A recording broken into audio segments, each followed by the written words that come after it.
Okay, and we'll do the agenda approval. Brad, you were going to walk through the format for the agenda approval. Thank you, Mayor and Council. So again, we are a purely digital meeting today. So we will have a couple public comment periods. So the mayor will ask for those times. We have open forum, and then we have a comment period at each of the business areas, unfinished business and new business. So that's when we'll be addressing those items as we had the last meeting. Okay, is there any council members who would like to amend the agenda as presented? Okay, staff, do you have any changes to the agenda? No. Okay, I'll entertain a motion to approve the agenda as presented. So move Tajewski. Second, Schultz. Okay, all in favor of the approving the agenda, signify by saying aye. Mayor Thomas, aye. Anderson, Aye. Bodema, Aye. Tajewski, Aye. and Schultz. Aye. Okay, we're item 4, commission representatives. Brad, you were going to comment on that? Sure, Mayor and Council, we've been discussing this with commissions, or with the Planning Commission. We talked about opportunities for members to join us via Zoom as representatives, and they wanted to do so. We'll have the same discussion next week with the Parks and Trails Commission. So with that, Dean Varenkamp is on today as a commission representative. Thanks, Dean. Thank you, Dean. Okay. Thank you. Okay, we're on open forum. We have public comment opportunity. Is there anyone who wishes to speak at open forum can dial 9 at this time and to join the meeting locally and make any open forum comments if they choose to.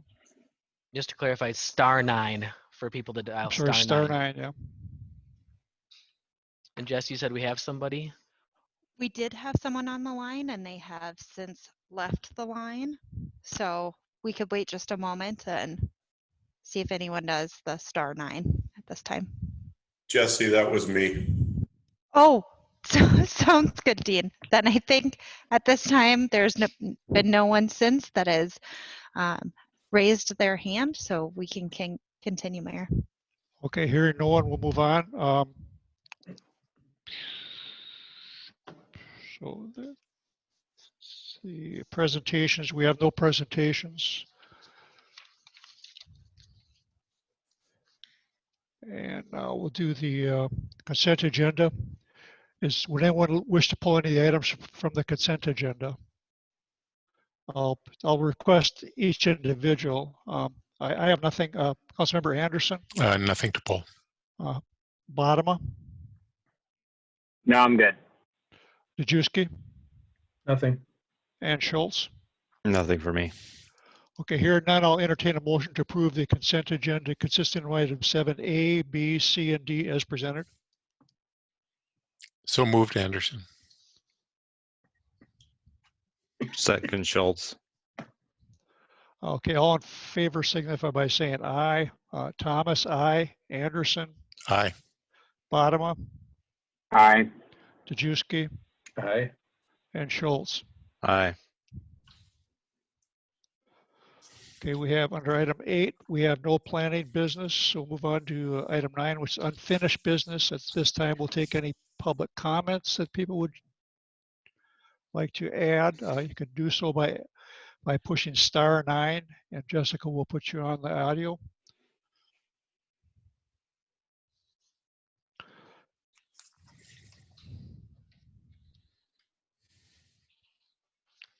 We'll wait just another moment, Mayor, but at this time we don't have any Okay. comments.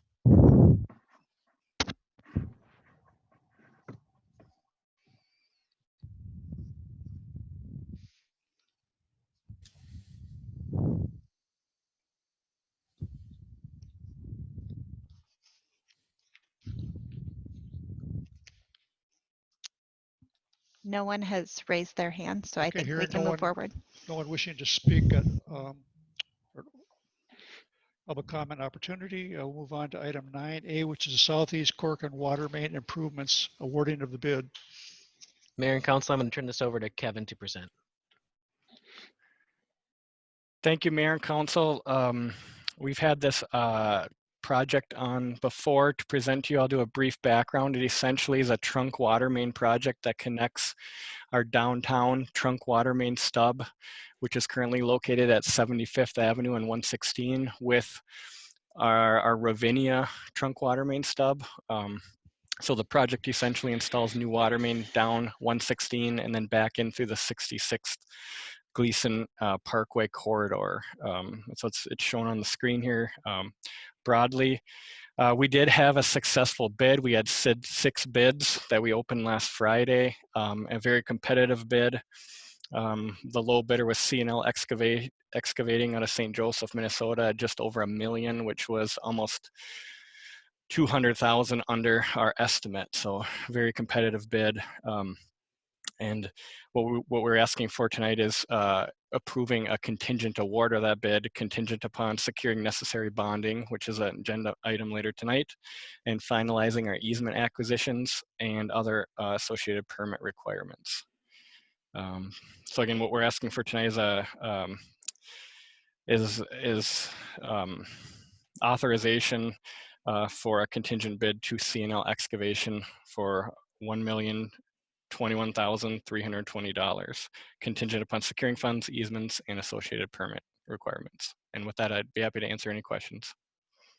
Okay, why don't we go around and see if anyone has any questions. Councilmember Schultz, do you have any questions? No. Okay, Councilmember Dejewski.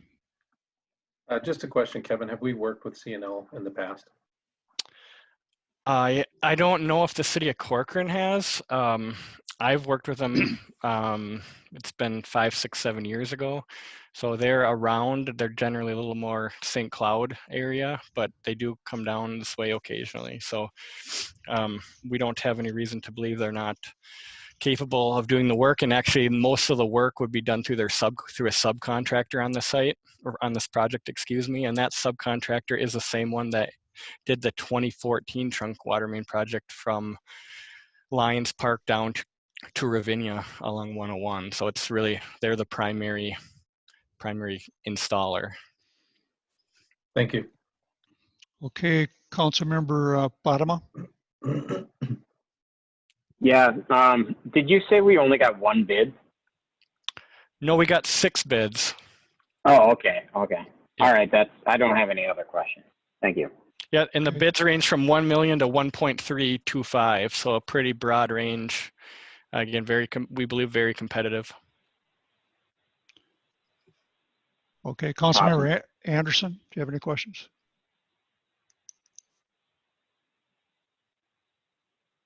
No additional questions, sorry. Okay.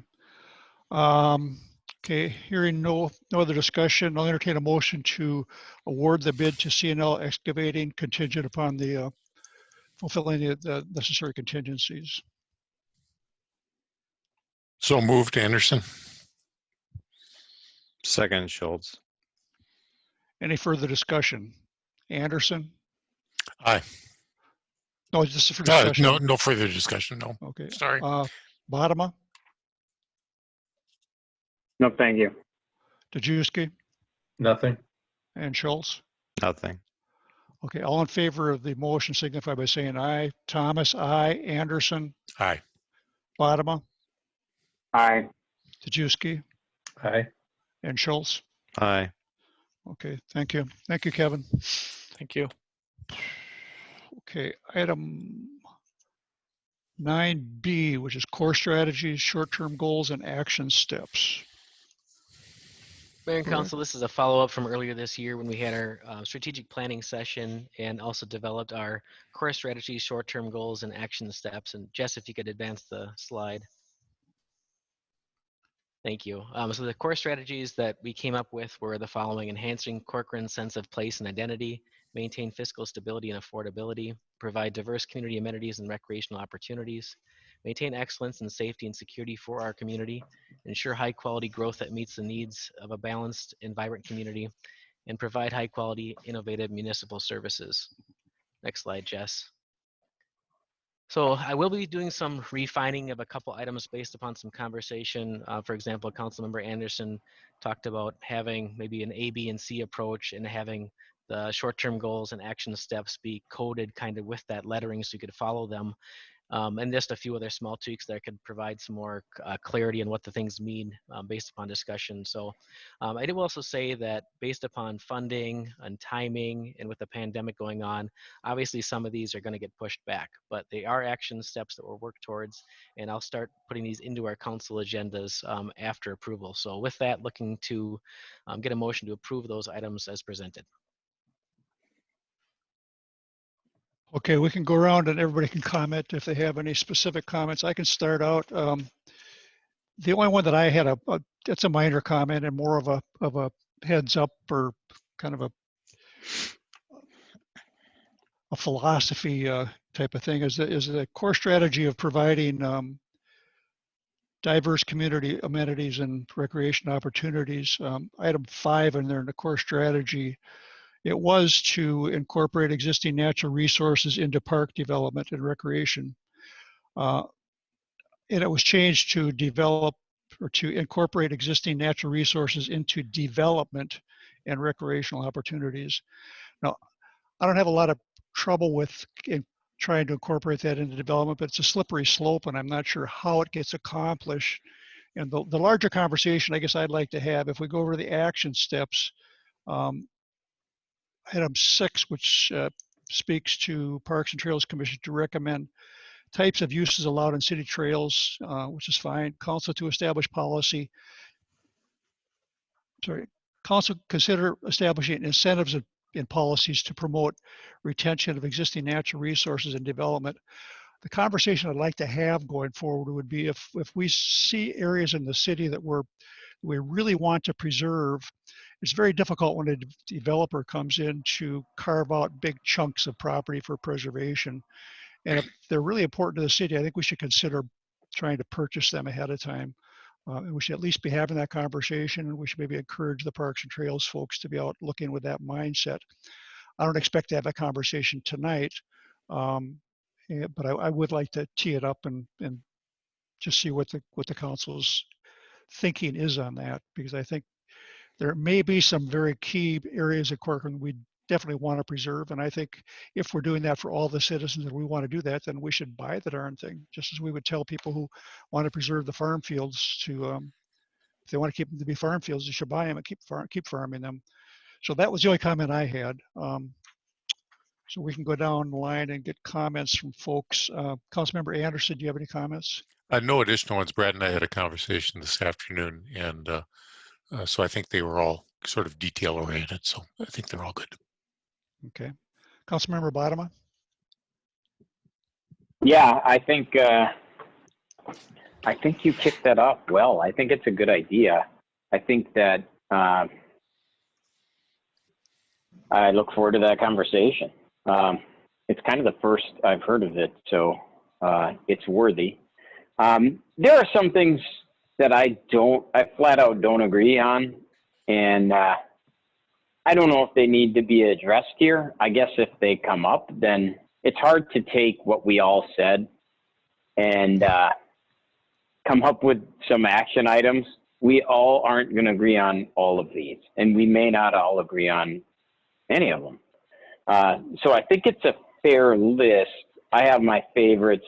I have my not so much favorites, but I guess if I was a bystander to that meeting, this is what I would have come up with. And knowing full well that there are people on the council that disagree or agree with these, it's hard to come up with a list that we all agree with. We're 5 different people. So as long as we're not agreeing to be, full steam ahead on the action steps, I would say that this is a accurate depiction of what went on in that meeting. So can I get some clarification on that?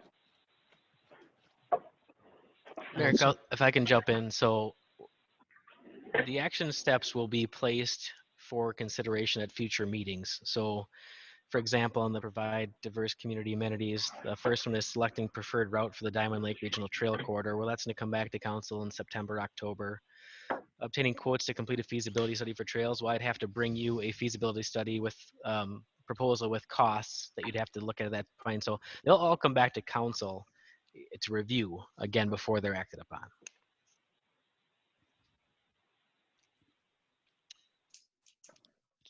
Okay, does that answer your question, John? Or address the issue for you? I guess so. Councilmember Dejewski? Sure. My comments are, I like Tom's idea as well with regard to prioritizing, and what Brad had said, to bring these back with more of an idea of which ones of these are going to boil up to the top. Secondly, with your comments with regard to purchasing, I think I like that idea if they're natural resources we want to preserve as is. I think one of the things that this is trying to get at is the idea that when someone develops, to try to also incorporate some of the natural elements that are already present.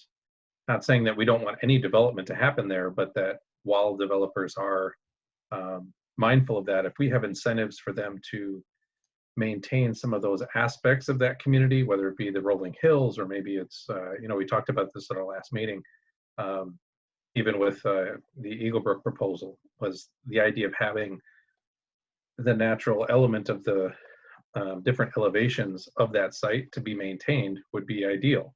If we have incentives that allow them to do that or encourage them to do that, I think that's a lot easier than putting, the stick out there instead of having the carrot. So I think both of them need to be incorporated, and I like your idea of also having Parks and Trails look at different areas that they want to reserve.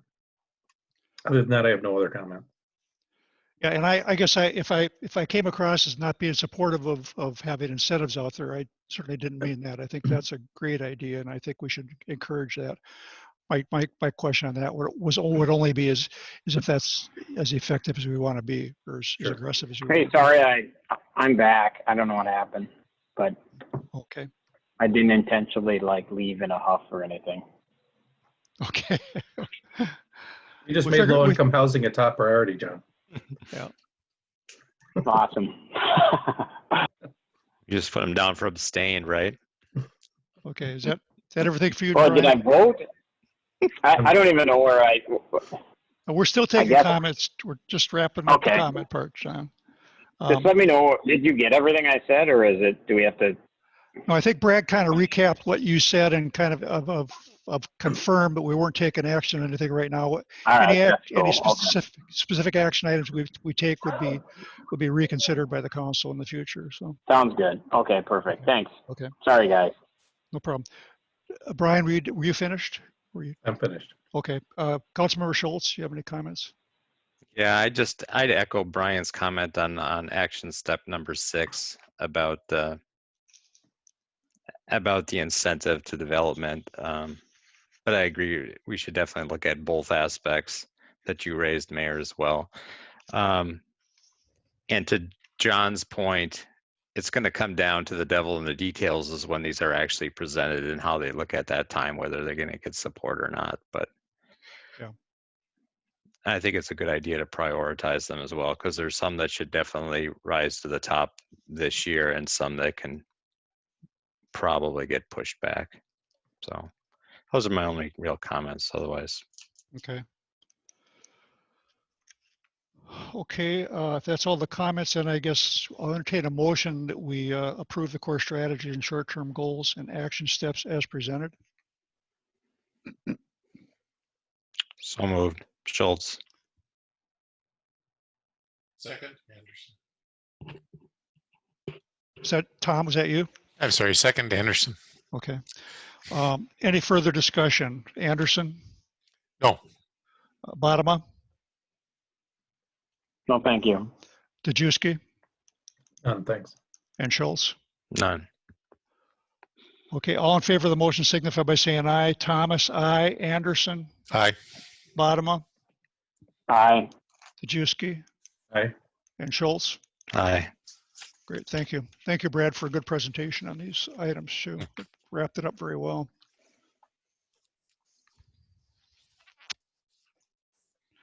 Okay, item 9C, which is City Hall remodel. Mayor and Council, I'll walk through this. Have a couple slides here, and also the Wold team is available if any questions specifically come up for them as well.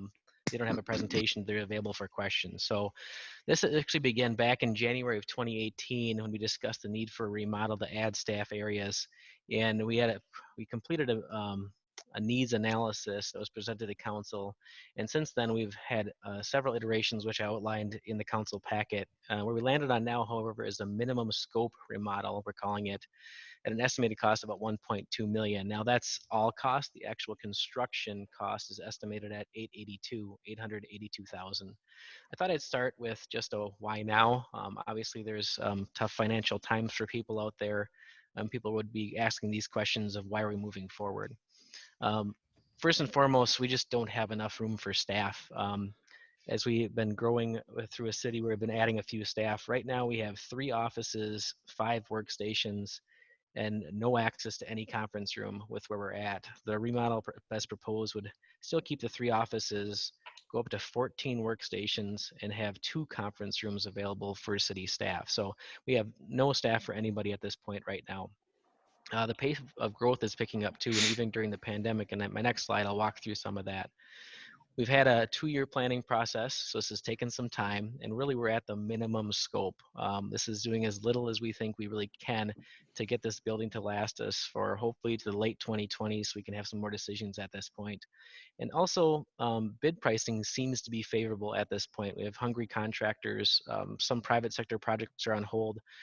Government projects are tending to still move forward, and we believe we can get some good pricing at this time. And then finally, we have a significant amount of this money in hand. So we're not looking at issuing debt. We will have to borrow from the water fund. I'll walk through that, but most of these costs are in hand. Jess, if you can move next slide, please. So as far as the scope here, starting, I guess, on the right-hand side, which is north, this is the existing community room, which we're looking at making into an office area. And so on the upper right-hand corner, we have a current kitchen that would actually turn into a small break room. We've never had a break room in this city building ever. So having a table in a little area to, snack on some food, whatnot, we'd have that there. Moving to the left, we have a new office area that's currently a storage area. The open office area, that's where we'd have 12 workstations, and these would be kind of cubicle in nature. We'd have them there. We'd have another office built, constructed, and then a small conference room just below that, and then an existing storage room adjacent to that. So really in this area, we're talking about constructing a couple offices, new flooring, some lighting improvements, I believe, and that's really about it, and furniture, of course, for the stations themselves. Moving to the left, we have a need to establish a mother's room. Currently, we don't have a mother's room available, and that's required. Really no work in the conference room other than new carpet. We'd have some new flooring in front of the restrooms, and then updated restrooms. So we do need to fix some items that are ADA issues for the restrooms, as well as the ventilation needs to be improved in that area as well. So that's a pretty significant improvement. We'll be leaving the floor, changing the partitions and those types of things. The public lobby will be pretty much maintained as is. We will do some minor door improvements throughout. We actually are proposing to add card reader technology too, and that's part of the technology budget, and I can walk through that when we get to the budget himself. Over to the reception area, we're proposing a full revamp of the front desk to allow for workstations to take place. We have 2 planned workstations in there. Now, under these pandemic conditions, we'd have to go down to 1 and find a new location for somebody else, but in quote unquote normal times, we would have 2 staff working out that area, and it'd be a glassed in area as well. So we'd have some security, whereas we really have nothing at this point. Then we would transition into the current admin area. We have a new office created there, and really keeping the copy room. The council chambers, all we're really looking at is carpet at this time. So as far as the budget goes, really that's a carpeting and keeping everything the same. Next slide, Jess, please. So moving further down on the right-hand side, that's the council chambers where the mouse is, just so you know where you're at. Office, that A127. This would actually now be all police department at this point. So if you know where Jess and my offices are, the 126, 127, those would now be police chief and lieutenant. And the storage area would stay the same. We would be able to make a little kitchenette area. And then there's a EOC location. So right now, the council chambers is our emergency operations center because we have no place else to go. And this would be really a kind of a meeting location where we'd have a before and after shift kind of briefings that could take place, but also operate as training and emergency operations as necessary in the future. So as you see, 2 years ago, we envisioned needing an EOC, and here we are today needing an EOC. And that's not going to stop in the future as well. Under the police reception, we'd be updating that area. A couple of small vestibule updates, in the some ventilation in different areas there. The office that's now Matt's office would be office for sergeants. We'd have some updates to an interview room, a secure interview room as well, and then I think very minor updates to the booking room, and then the squad room, as Jessica's pointing out there too. We'd have this now is a kind of a larger table that's in there that's used for small meetings, lunch area for staff. This would be the squad room where the officers could be. And then the current squad room would be a new evidence storage area with a new evidence processing area as well, with different ventilation on top of that. So moving out further, the locker room area would hopefully be updated. We have a few minor items in the toilet area back there.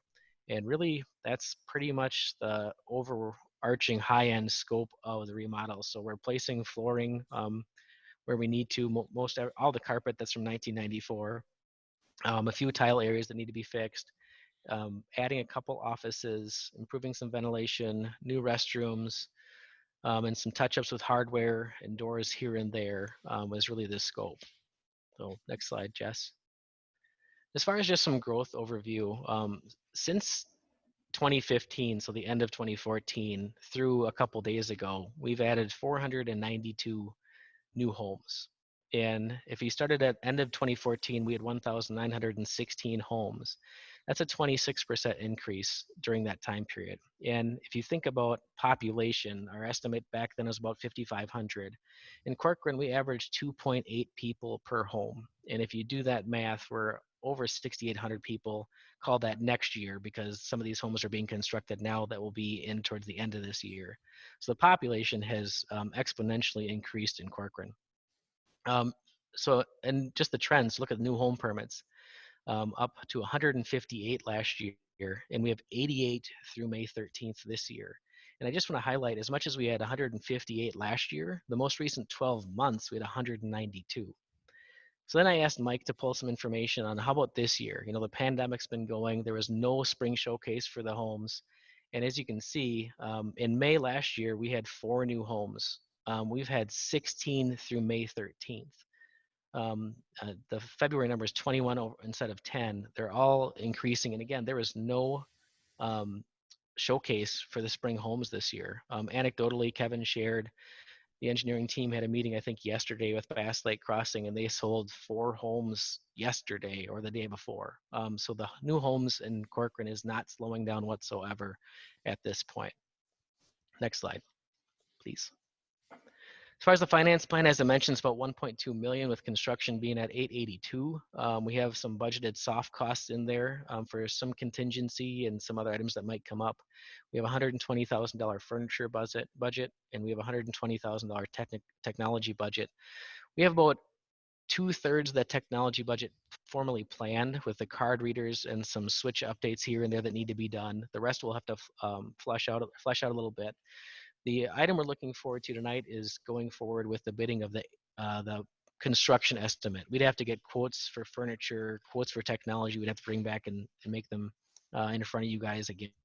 But really, construction is what really matters at this point. As far as our fund there, we've been planning with the long range planning fund. We've been putting monies in there over the last couple of years. We had a planned amount in the 2018-2019 CIP. We had a planned 2019 budget transfer and a planned 2020 budget transfer. So there's a gap of $500,000 that I'm proposing at this time to borrow from the water fund and pay that back from the general fund over time. There's no cost of issuance, there's no interest. It's an affordable way for us to use a fund that that's able to support it over the next several years. Next slide, Jess. As far as project schedule, we'd be looking for authorization to bid today. The bids would be due June 18th. We'd present the bids to the council the first meeting of July. And at this point, as much as we could and would like to go forward now with the project, we're anticipating to have to navigate a socially distanced election. And we feel we cannot start this project until after the November 3rd election. So November 9th is the first Monday thereafter. For example, we're thinking we might have to serpentine people through City Hall and have them 6 feet apart. And we just need all the space we can get for that potentially. And Jess and her team have been working on all sorts of strategies to accommodate that. For the August election as well as the November coming up. So with that, happy to answer questions. The Wold team is also on, but looking for authorization to bid the project and bring it back to you in July. Okay, why don't I go around and ask any questions? We can start with Councilmember Schultz.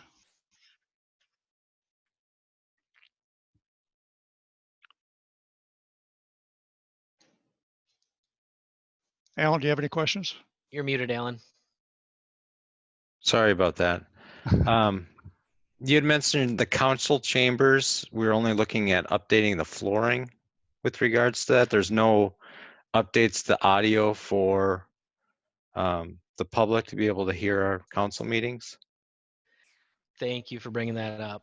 We're planning to address that as well as part of the project. We have not got any quotes for it yet. So that's part of the technology budget that we haven't really finalized yet. Thank you so much. Yes, so the audio would be important for us to increase as well. We've What'd you talked say, Brad? Yeah, exactly. We talked a lot about also how can we make improvements for council members to be able to see the presentation better, and that room is just not structured very well. So we landed on, let's continue with the existing structure for now and see if we have any ideas in the future. But I didn't want to let this remodel stop in order to figure out some technology that we can do in the future. Thanks for bringing that up. Okay, and I'm glad you mentioned about the open space office that's now community room being turned into cubicles, because it wasn't clear in the packet what was being done with that space. So basically everything to the south of the public lobby is the police station, with the exception of the reception area and council chambers, right? As well as the copy room area Oh, the and copy room. one office on that side. Okay. Okay. All right. It seems like we've come a long ways and circled back a lot. It's amazing how the numbers move so much, and we're not much higher than what our original estimate was, and there's a big difference between this and the first proposal that we've seen. So that's my only comments right now. Okay. Okay, Councilmember Dejewski. Well, I would echo that last statement for sure. When I received this proposal or this item on the agenda, I just was surprised. So Brad, I appreciate you walking through this history. That was really helpful to be able to see how this has, grown or matured over the time. But to end with, starting between 1 and 1.2 for the incomplete project as we intended, and ending up with 1.2 for getting 3 offices, new restrooms, new entry receptions for both ends, and then minor updates beyond that is, in my opinion, inexcusable. It's I would have a really, really hard time supporting this amount of funding for what we're getting. I feel like there are construction bids that should be had for sure, but I think that there are contractors that could do this for easily half of this price. So that's my opinion. So just to clarify that for me, Brian, we'll be going out for bids from contractors for this, and that will tell us what people can do it for. Is that what you're referring to, or do you think it's being presented incorrectly that it won't solicit those kind of bids?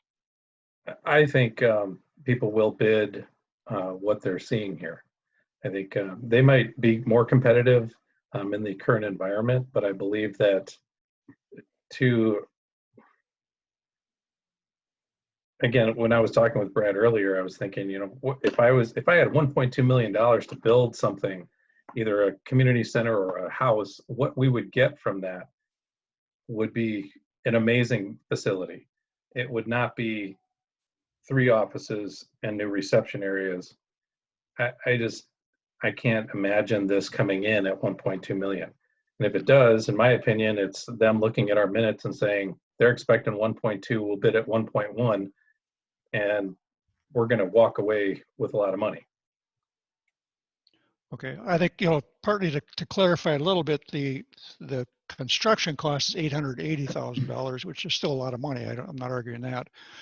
So I would say your pushback is more at an architectural level than certainly at a construction level. It seems like you're just saying it could be designed better and get more out of it for the dollars. Well, yeah, and my pushback is primarily financial. There's no doubt in my mind that we need the space. I don't think any of us would debate that. I think all of us are in agreement that we need to do something with this space. What we're going to pay for that may become an issue, certainly for me. Yeah, and I guess from my experience, I agree. For $880,000, if we were to go out and build a facility, we could probably get more than this out of it. But remodeling is horribly expensive, no matter what you're doing it in, and commercial remodeling is double horribly expensive in my experience. So that'd be my comment to that, in support of what we have in front of us. But yeah. I certainly empathize with what you're saying. I just I'm not sure there's an answer to it that gets us any place. But anything else, Brian? No. Okay. Councilmember Schultz.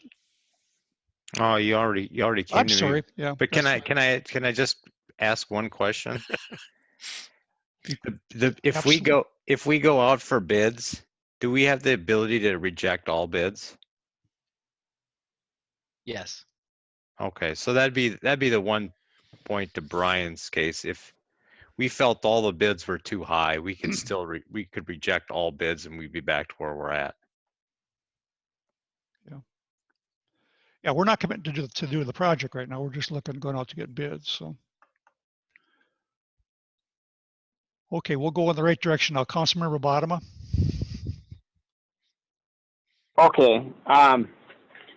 Yeah, you said, are there any questions? Can it be comments also, or is it restricted to questions? Questions or comments. This is the time. Okay. So I guess I want to talk about some of the risks involved, and also regurgitate some of the conversations Brad and I have had.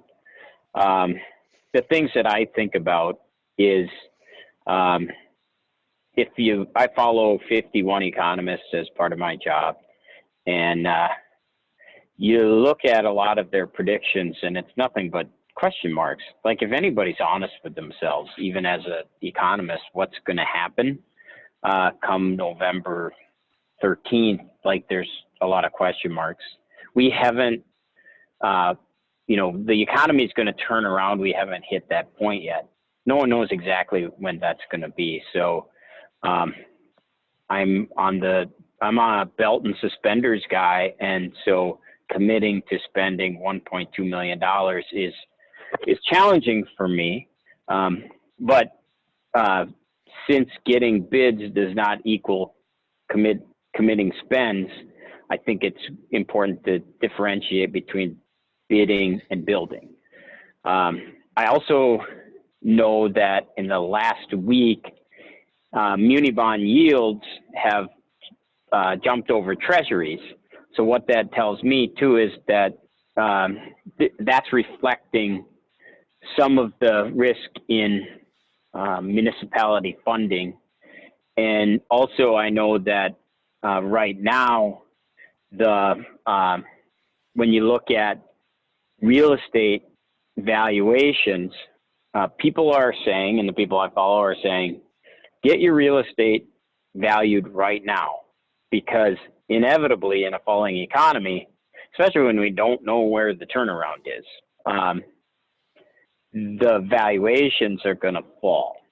So even though, like right now, looking out the window, tons of building going on, lots of permitting, it can dry up, especially when facing an uncertain time. So I'm assuming we don't know the answer to the economy. We don't know the answer to building permits. We don't know the answer to a lot of questions.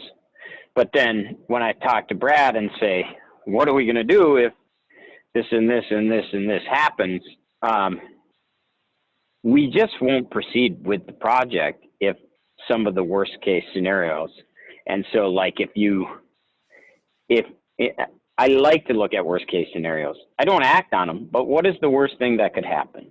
The worst thing that could happen is we get bids and then, you know, we don't proceed with the project.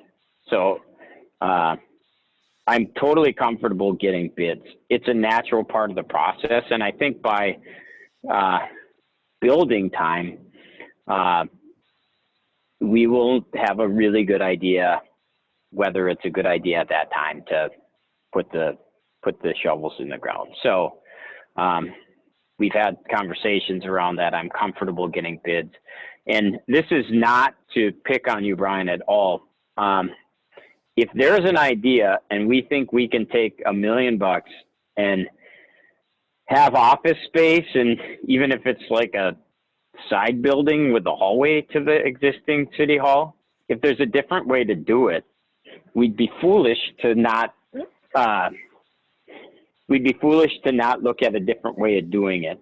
I know they've done a lot of work coming up with the plan. I would like to have something to go on other than a gut, or, you know, maybe you have that information. If you've got that information that we can build a better building and get a better product, I'm totally open to seeing that. I want to see it. I want the best project we can get for Corcoran. And so I'm open to that. And I don't think anybody would be opposed to it if there's a better plan. So that's where I'm at. I'm okay with getting bids. I don't think worst case scenario is that bad. We just don't proceed. That's my opinion. Okay, thanks, John. Brian, since John addressed you directly on that, would you care to respond to that comment at all? I mean, I'm not putting you on the spot to do that, but if you'd like to respond. Sure. Yeah, and let me clarify too. I'm not saying that in this instance we could build a building next to City Hall for 1.2 and it would do what we want it to do. What I'm saying is if we just started with that and what we could get for that much money is quite a bit more than what we're getting through this remodel. So the last thing, I guess it would be a question for Wold is, you know, obviously there's a huge change from where we started to where we're at now financially. Well, wait a minute, Brian. If you're going to make that, if you're going to have that and say that, you have, like, you just can't say, I think we can get a better thing. I'm fine with that opinion, but we're making a big decision, and you have to have some evidence of that. You have to say, this is why I think that, because they just built a building over in Medina that's really awesome that we should have, or we can't just blindly say that everything we want to do is more expensive without having something to back that statement. I'm totally open to the idea, but I need something more than you just think it's really expensive. I think it's expensive too, but I don't know if we can do better. I'm open. I want something factual where we can do better. Other than just saying it's too big of a spend, you could just vote no, but to just assume that we can do something better for the price, you're really smart and you've actually built things. You've got to produce something that we can look at and say yes, because you've said it's a big spend, but you got to give us something to go on. Right. I understand where you're coming from that, and I can understand your perspective. I obviously don't have the time nor the ability to go out and research all of that. That's what we're paying Wold to do, and that's what we're having staff do. But everything in me and my gut and my experience says 1.2 is way too high. Now, part of that could be, I mean, from my perspective, spending $120,000 on furniture wouldn't be something I do. So, you know, things like that are, you know, in this bid or in this concept, which, you know, we pay half of that and half of the technology. I don't know, but my point is everything in me and in my gut is saying that it's too high. And it was even high if you look at Wold's history with their predictions on this as well. So I'm obviously not out to lunch completely if we're starting here, you know, a year and a half ago and saying we could do the complete remodel as we wanted it for 1.2. So I think that needs to be taken into account here. And now all of a sudden we're getting much less for the same price. And I can't justify that to the residents of Corcoran who are struggling with their own finances. And, you know, if we're trying to produce something long-term here, what we're getting is not going to last us very long. And so that's another concern of mine, because now we're going to have to make another big spend in, what was your estimate, Brad? 2025 is what you keep mentioning, right? There was different levels of it. I think we're hoping at this point this would last us to the late 2020s. Okay, and so at least that's a little bit longer, which is good. So I don't know, those are all things that are going through my head. All that to say, I'm not opposed to going out and getting bids, so that, just to your point, John, we do have more concrete evidence to weigh in. However, like I said, if I was bidding this project and I was worth my salt, I'd be going back and looking at every set of minutes and saying, this is what they're expecting and this is what I'm going to bid. Well, the counter to that, though, Brian, is that it's a competitive, hopefully the bids is a competitive environment. If they do that and somebody else can do it significantly cheaper, they'll do it significantly cheaper. That's the capitalist system at work. And I guess I would depend on that to take place. You would hope, but we've also seen repeatedly that government spending is drastically higher than general construction bids, or than even commercial construction can be, because it's government. And so there's no secret there. And I've always been opposed to that. Sure. Yeah. I think one of the things that we're up against here is, unlike at my house, in some of the things that Brad mentioned, we actually are grandfathered in on a bunch of different laws like ADA acts and things like that, and fans in the bathroom and stuff, and baby rooms.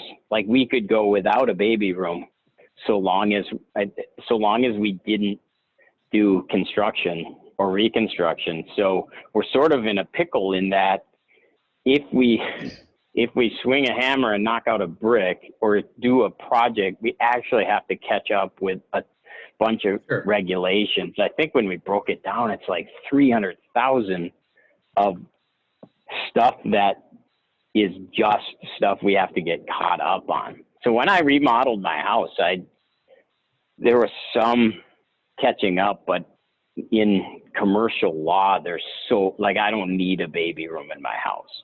There's so many things that office settings require nowadays that we have to consider that even if we actually don't have 1 million, we have less than that, because there are just some catch-up things are mandatory that have to be done, that are consequential to the cost but inconsequential to the actual construction. And I think that's a good point, John. I know we did a commercial improvement on our property and wanted to go up about 3 or 4 steps between 2 areas. We had an elevator to do it. So it's just gets to be ridiculous, as an example. So, okay. Council Member Anderson, do you have any comments? Well, due to this process, this is my first look at this remodel. And I appreciate the many gyrations, the many revisions you guys have gone through. It's been a struggle for sure. Just when I looked at it, I had just finished looking at the consent agenda and the $225,000 turn lanes that were put in, and this is a relatively small number of that 225,000 to get our city hall remodeled to provide a good working environment for our city and our city staff and our police. So there's so many zeros on construction these days. It's just it is always pretty befuddling. I think that I think we need to proceed with the bidding, and hopefully the bids will come in good. If we can get 6 bids, I think hopefully there'll be a good bid in there. The other piece would be that this is going to get us a city hall that'll work for 10 years.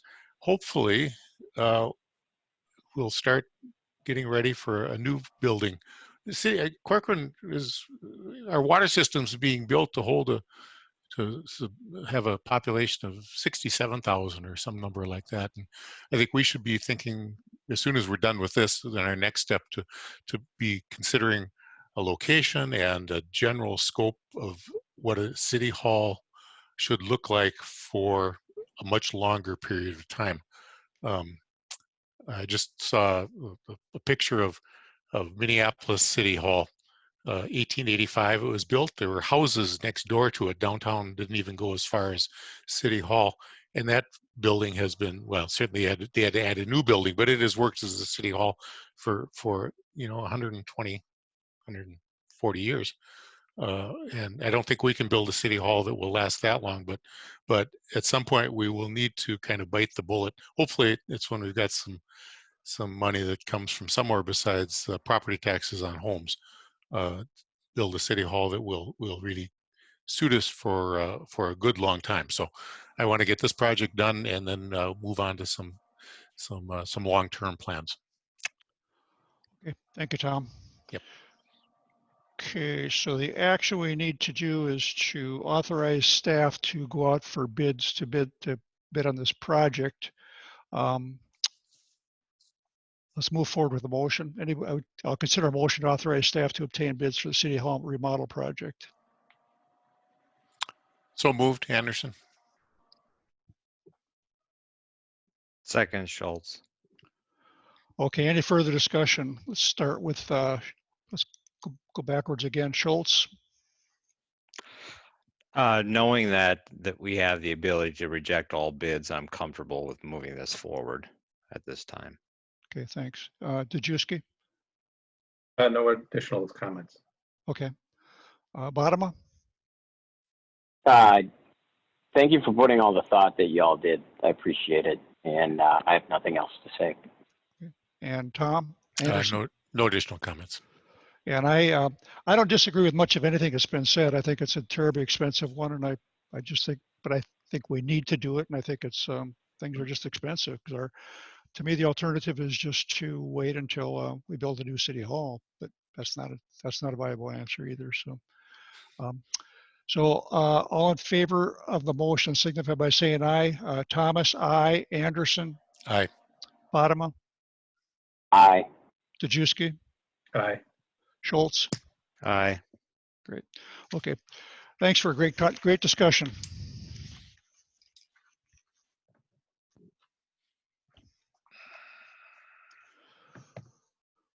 Okay, we'll move on to item 9D, which is City Hall closure extension. And Council, this is getting to be a usual item, unfortunately. As you all know, the City Hall has been closed since noon on March 18th, and the current closure expires tomorrow. We're requesting an extension at this point through May 29th, which would really put us to a June 1st potential opening. The governor did not extend the current shelter in place that will expire at midnight on Sunday, but we do need some time as staff to develop our full opening plan. You've probably seen the plexiglass in different places at grocery stores and other places. We need something like that at the front desk. We need probably some dots on the floor. So some time just to get finalize our opening plans in place. So that's the request today. Extend the closure through May 29th. We're doing okay at this point. I feel like we're managing services. Well, the team is managing services very, very well. I don't do really service delivery, so they're doing a great job. And it only gets going to hurt us any further to keep us closed through May. In fact, we might learn a lot more after the order has been opened at that point. So I'll stop there, but just looking for, oh, that motion's wrong at the bottom. A motion to extend the closure through May 29th. Okay, any discussion on that? Let's start with, well, for me, I'm kind of in the position that I would support either side of this. I'm very comfortable if we, as far as me being involved in a meeting here, our meetings here being open to the public, I'd be okay with that with certain, considerations. As far as the staff and the opening up to City Hall, I'm leaning heavily on Brad's input on that. And so I strongly support what they want to have happen because they're the ones who have to work in the environment. So, Councilmember Anderson, any comments, questions? No, I'm really willing to defer to Brad and his knowledge of what actually happens at City Hall. Councilmember Bodema? I'm content with the timing. Okay. Councilmember Dejewski? I'm comfortable with it. Okay. Councilmember Schultz? Just a quick question. Have we received any complaints from the public for being closed? Jess, are you aware of anything?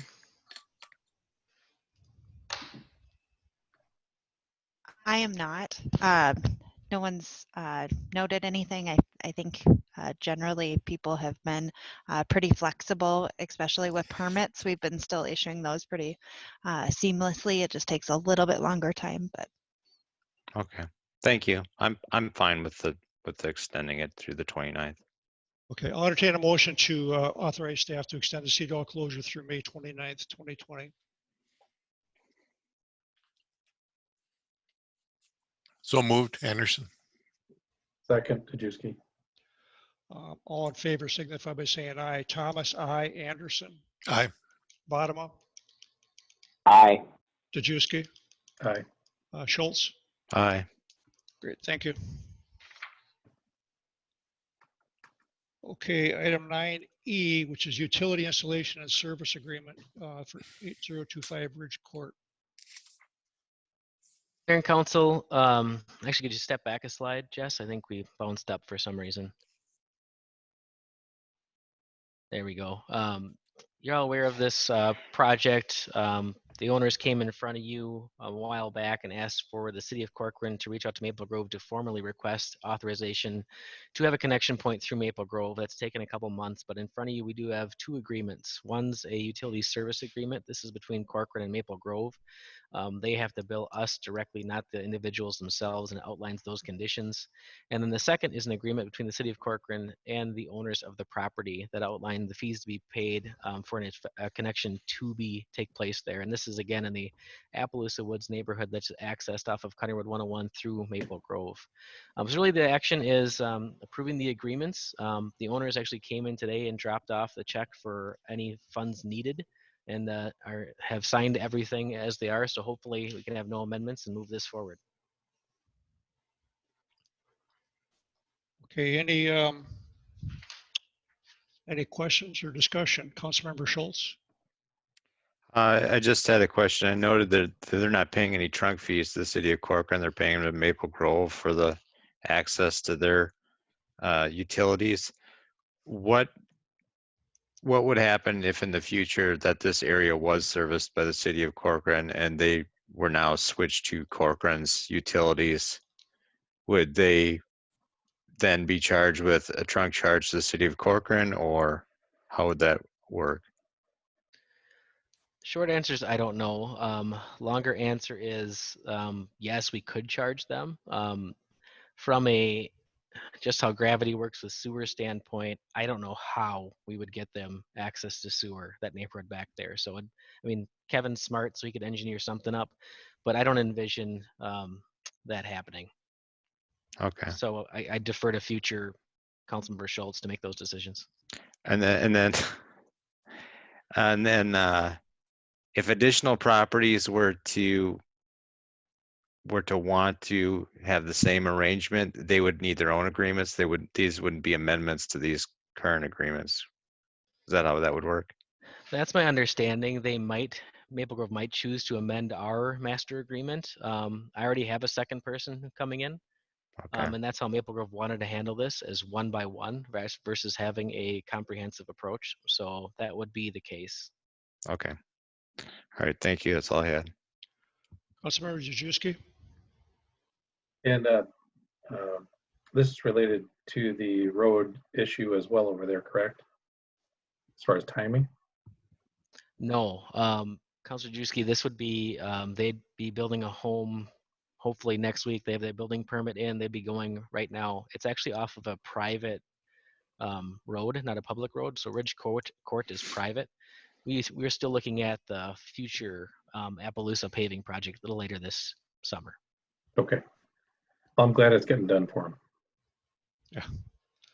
Councilmember Bottom? Yeah.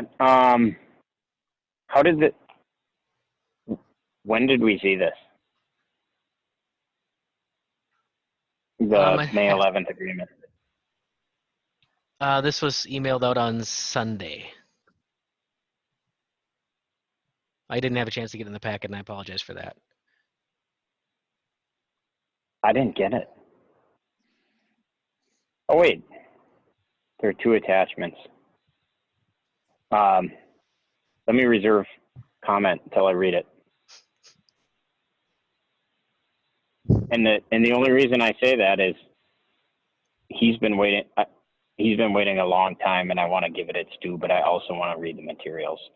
And Brad, were these available to the public too? They were added to the online agenda packet. Yes. Okay.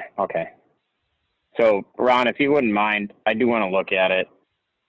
I didn't see the attachment, but it's like 10 pages, so it won't be a problem. If you can give me 2 minutes and get everybody else's opinion first, I'd appreciate that. Okay, that's fine. Brad, your comment about being added to the online packet, you may want to check that, because I have the packet up that is on the main webpage, and I don't see it listed. Okay. Thank you. I'll follow up on that. Can we be acting on it if it wasn't? Absolutely. Okay. Yeah. And it was reviewed by the city attorney as well, and by other staff here. Okay. Councilmember Anderson, do you have any? Oh, I think it all looks fine. Okay. Perhaps we could go on. I don't know how much more time you need, John.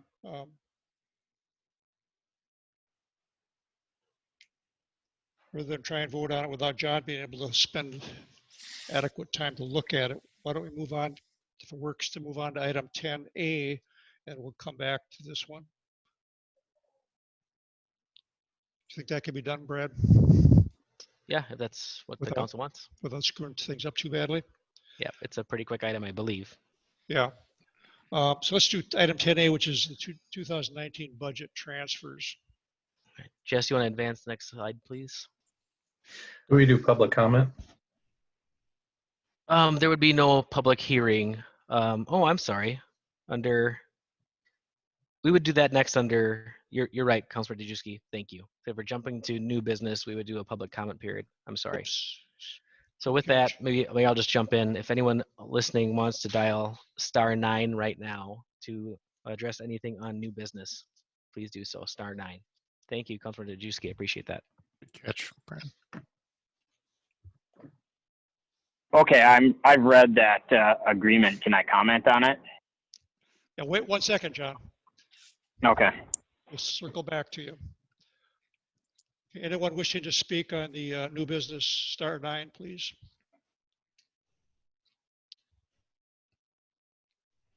Anybody, Jess? Mayor, we do not have anyone who's raised their hand. We do have a few people who are on the line, but no one has pressed *9 Okay. at this point. Okay, well, rather than move on to 10A, we'll back up then 1 step and finish off 9E. And I guess I'll entertain a motion to approve resolution There wasn't a resolution on that one. It was just a motion to approve the utility service agreement and utility installation and service agreement. May I ask one question? Yeah, let's do a motion and then you can ask a question. Oh, okay, okay. So moved. Dejewski. Second, Schultz. Okay, any discussion? Councilmember Bodema? Yeah, on 3E and F, there's property usage fees and corporate administrative surcharges that the owner will be responsible for. Is there any definitive or like a definition of what that might include, just for the just in case this comes up? What would you define those as? Yeah, and so I worked with the property owners regarding those items. So we established an attorney's fee, and actually we developed an invoice that was actually paid. So they're upfront with those. But as far as property usage fees, so for example, they wanted to build their home and they needed a variance on a setback, or any planning type things that would go involved with building a home, or a fence permit, grading permit, driveway access permit. Those are the type of things that we're talking about that are outlined in our fee schedule. Okay, and the only reason why I'm asking these questions is I've spent a ton of time on the phone with the landowner and with Brad about this specific topic. What about the admin surcharges? Could they potentially be? So, Mayor and Council, right now we're proposing a 10% fee on top of the bill we get from Maple Grove to process everything. Okay. And that's just for 2020. I talked to the owners, and we'll just review what it actually has. So, for example, if there's an automatic payment that takes hardly anything, maybe for 2021, we could change that to something less.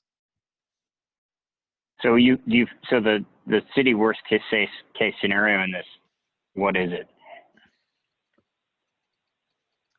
As far as this connection taking place?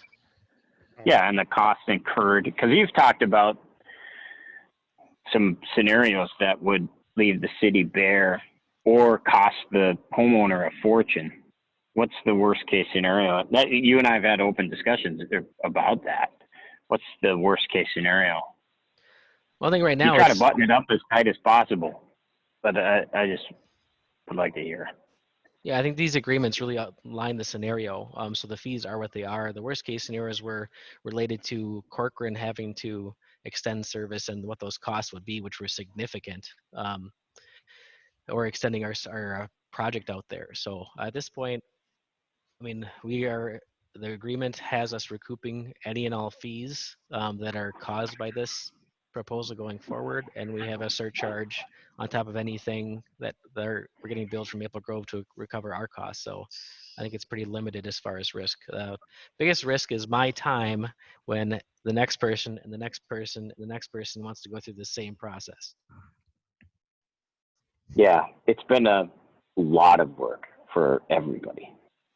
So, okay, that's all. I appreciate it. I don't have anything else, Ron. Councilmember Anderson, do you have any? No other comments. Councilmember Dejewski?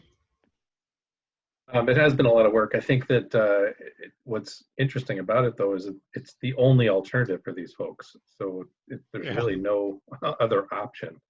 And the same thing with everyone else. Hopefully, though, as more people come forward, since the groundwork has been laid, the agreements have been already written, that it should go quicker and easier moving forward. We can certainly hope. Councilmember Schultz?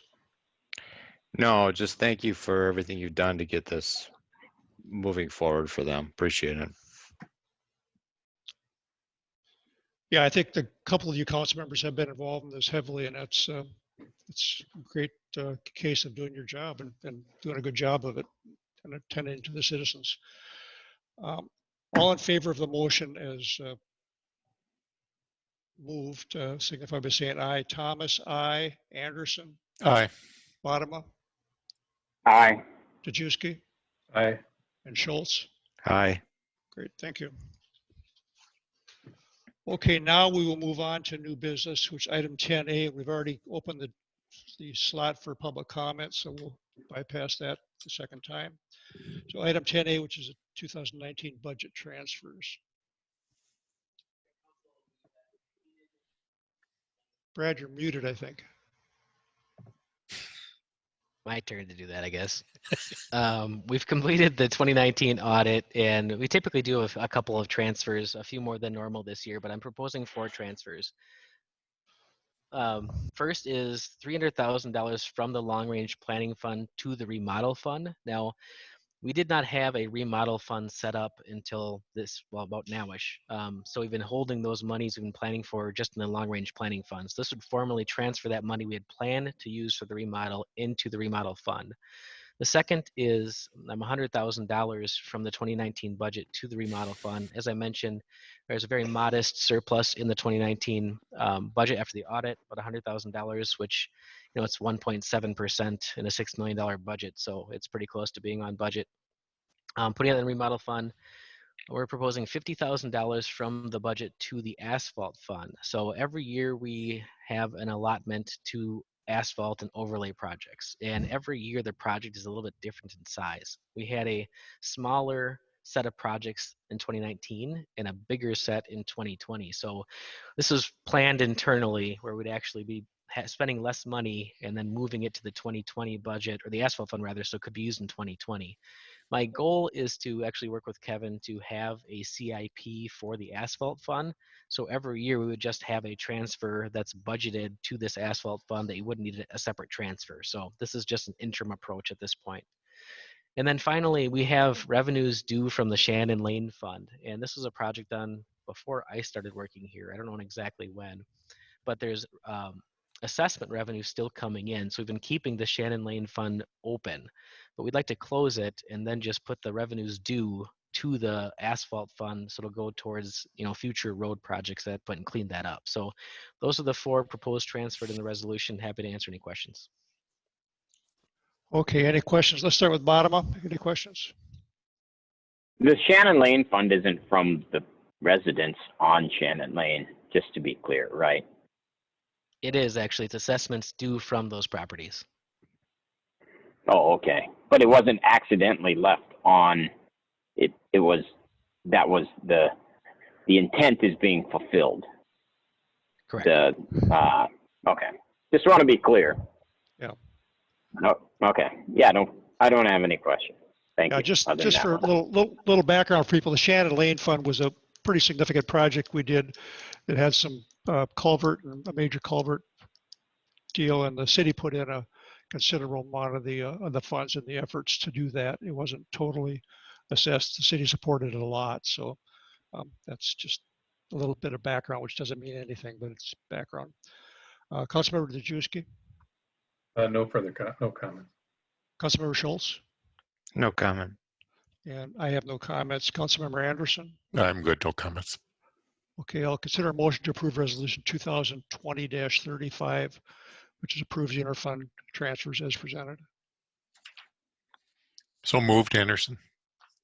Second, Schultz. Any further discussion? Councilmember Anderson, No. Bottom, No. Dejewski, None. and Schultz. No. All in favor of the motion signify by saying aye. Thomas, aye. Anderson, Aye. Bottom, Aye. Dejewski, Aye. and Schultz. Aye. Great, thank you. Okay, item 10B, which is to set sale resolution and finance plan bond for 2020A. I didn't say that very well, but I'll unmute before I start speaking this time. So Mayor and Council, this is a planned debt issuance for 2020. We've outlined in our 5-year financial management plan. The plan issuance was for $2.3 roughly million. One for the capital improvement fund for 2020, 2021, and also for water improvements estimated at 1.4 million. Since the bids did come in lower, we actually have a recommended change tonight to issue the bonds $200,000 lower for $2,110,000 to reflect that $200,000 savings from the water improvement project. And actually over the term, that will actually decrease by $225,000. So we're essentially saving $25,000 of interest for the water fund at this point. So that's a good thing. The estimated true interest cost is just over 2%. And just next slide, please. And again, this is plans. Looking for a motion to approve the resolution 2020-36. I would ask that it's amended to issue approximately 2,110,000 instead of the 2.3. We don't have to do that since it's an approximate, but I think it just makes sense if that's our intent to have the motion follow that, so future Brad and council can remember what happened at this point. So happy to answer any questions I can at this point. I'm not an expert on bond issuance, but I'll do my best. Okay, any questions? Why don't we start with Bottom, since he probably is an expert on bond issuance.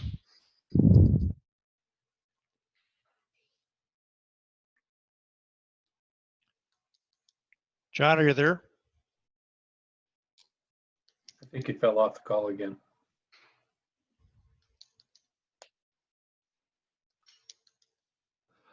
Okay, maybe we'll start with Schultz then. I have no questions. I talked to Brad quite a bit about it today, and he and Tammy answered my questions that I had, so I'm good with it with the amended amount. Okay. Councilmember Anderson, No, that's a great interest rate. That's lovely. Good work. Yeah. Councilmember Dejewski. No questions. I like the amended action instead. And what were those questions, Alan? If you don't mind sharing. I just had questions with regards to the fee schedule, the cost of issuance, if it included the fee from Northland. It's my understanding that it does. I think the cost of issuance was 42,000 based on the original number, and Northland's cost was 19,000, so that's part of it. And then I had a question with regards to what the underwriter's discount is and the rounding amount. Rounding being selling in lots of 5,000, so they have to round the issuance to that. So, yeah, that was basically my questions. Thanks. Councilmember Bottom, do we have you back?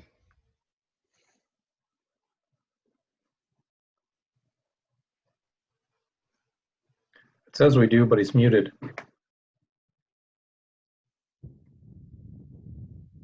Jessica, do you know if John's on or not?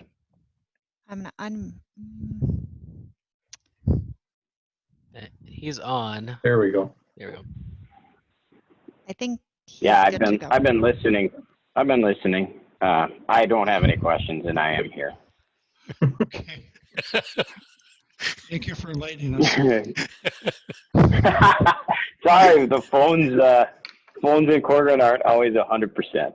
And there could have been some operator error there too. We need a better internet access in Corcoran. I'll consider a motion to approve resolution 2020-36, which is the issuance and sale of approximately $2,110,000 as amended of general obligation bonds series 2028. So moved. Schultz. Second, Dejewski. Okay, any further discussion? Anderson? No. Bottom? No. Dejewski? None. And Schultz? No. All in favor signify by saying aye. Thomas, aye. Anderson? Aye. Bottom? Aye. Dejewski? Aye. And Schultz? Aye. Okay, thank you. Okay, item 10D, which is just city assessor update. Actually, Mayor, we have 10C before that. Oops, I'm sorry. I'm checking through too many things off here. We'll go back to 10C, which is a financial process evaluation and software implementation. And I'll turn that over to Jess. Thanks, Mayor and Council. So when we had the capital improvement plan in front of you a couple months ago, we talked about purchasing software, and we do currently have about $50,000 planned for software within the capital improvement plan. But in order to review software and make sure our processes are in place, we reached out. We actually were approached by our auditing firm to just talk about software, since I had talked about our upcoming capital improvement plan project, and they said that one of the things that they do is do process review and some software evaluation, and so they provided a quote to us, and then I also went out with another firm to look to see if this might be a good option for us. So really, we've received 2 quotes. The quotes have a couple components to them. One, reviewing all of our processes to make sure that our processes are good processes, and then seeing how we can leverage software to make sure we're making the most of a new software package, and then learning how to make some more efficiencies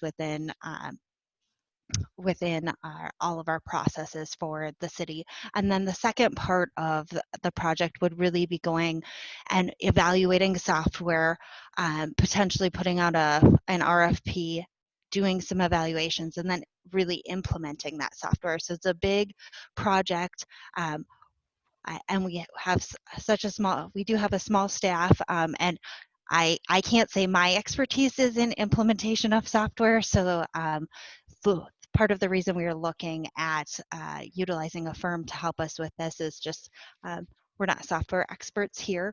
So that's we've received 2 quotes, and I actually met with the team from Abduak and Myers, our current audit firm, a different wing of theirs, and they provided a quote which had a few fixed fees at $23,350, and then some not to exceed fees additionally for $21,500. So that was their proposal, and then we did receive a second proposal from Bergen KDV, which that firm is a firm that we've worked with in the past. Actually, they used to do all of our audit preparation, as well as worked with the city for putting together some help interim for our accounting processes. So we've had some experience with them as well, and their estimate was between $15,000 and $18,000 for the process review and software evaluation and implementation. So I did review the proposals. They are very similar. I made sure to express with both of them that we wanted the financial process review, and then what we were looking for in software. So we're looking for a big comprehensive review of software, and a software package that's going to really help all of the different pieces in the city, whether it's permitting, utility billing, or accounting.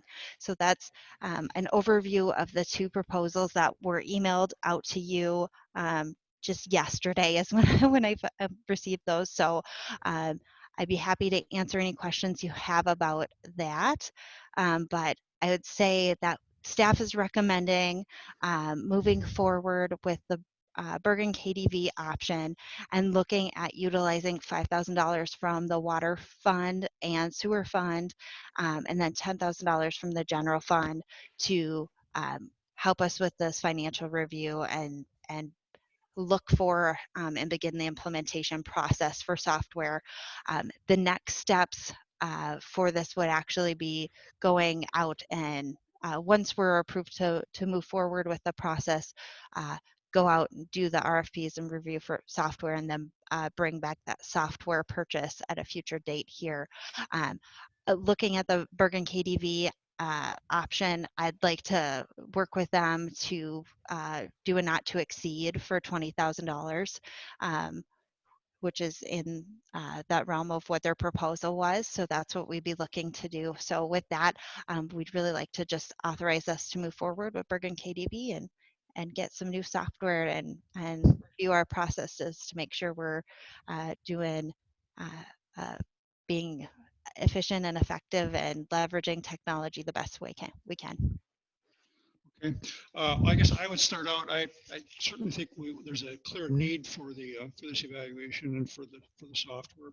We're working with a lot of disparate pieces right now, and we need to package them together. One question I would have, Jessica, have you gotten any referral clients from Bergen KDV who they've done this for and been able to talk to them? You know, I haven't gotten a chance to reach out to them, any clients specifically for this type of project, but we have worked with them. At the city of Corcoran has worked with them in the past on other project types, and they've been pretty good to work with. Yeah, and I think they're a good company, and all that. I just think it might be worthwhile if they're. This is a fairly complex process, and it takes a definite set of expertise to do a good job of it. And I think it would be worthwhile to get a couple of referrals from them, and to actually contact them and either talk to the city administrator where they've done it or the staff there, and just find out how it went. And you may, off of that, you may want to back up and Sure. and look at who you use. So I think without doing that, I would hesitate to move forward with a project that's this important. And I'm sure that disappoints you as far as wanting to take action on it now, because it is an immediate need. But I'd be comfortable with authorizing moving forward, predicated on getting at least 2 referral clients that you've talked to and gotten satisfaction from. I don't know where the rest of the council is on that, but they can certainly speak to it. So with that, I'll go on and get comments. Councilmember Anderson.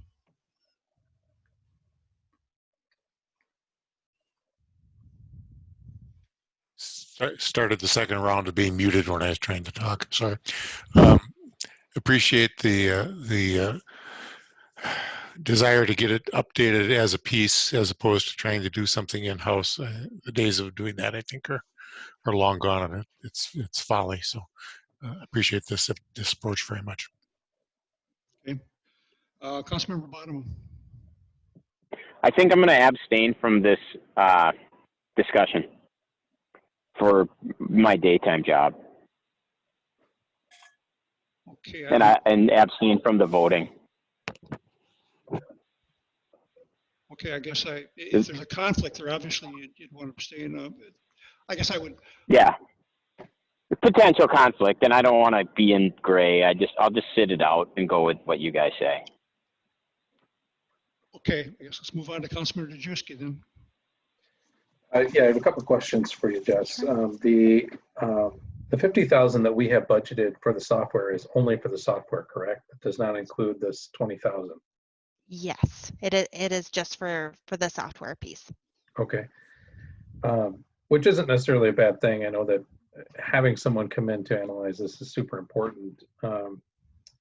But then in reading over the proposals, the software cost that I saw in there was a lot higher than what we're budgeting for. I think the range was $55,000 to $225,000, and then annual fees on top of that. What are our current annual fees for the different disparate software pieces we use? And I guess we'll just start there. Sure.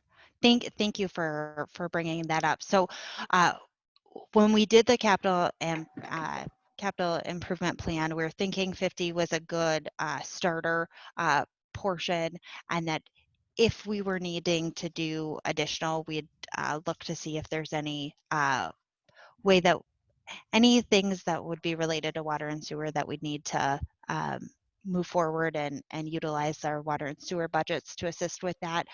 In terms of the current software packages that we have, there are annual fees. The exact amounts, I know, if I recall, PermitWorks is roughly in the 3,000.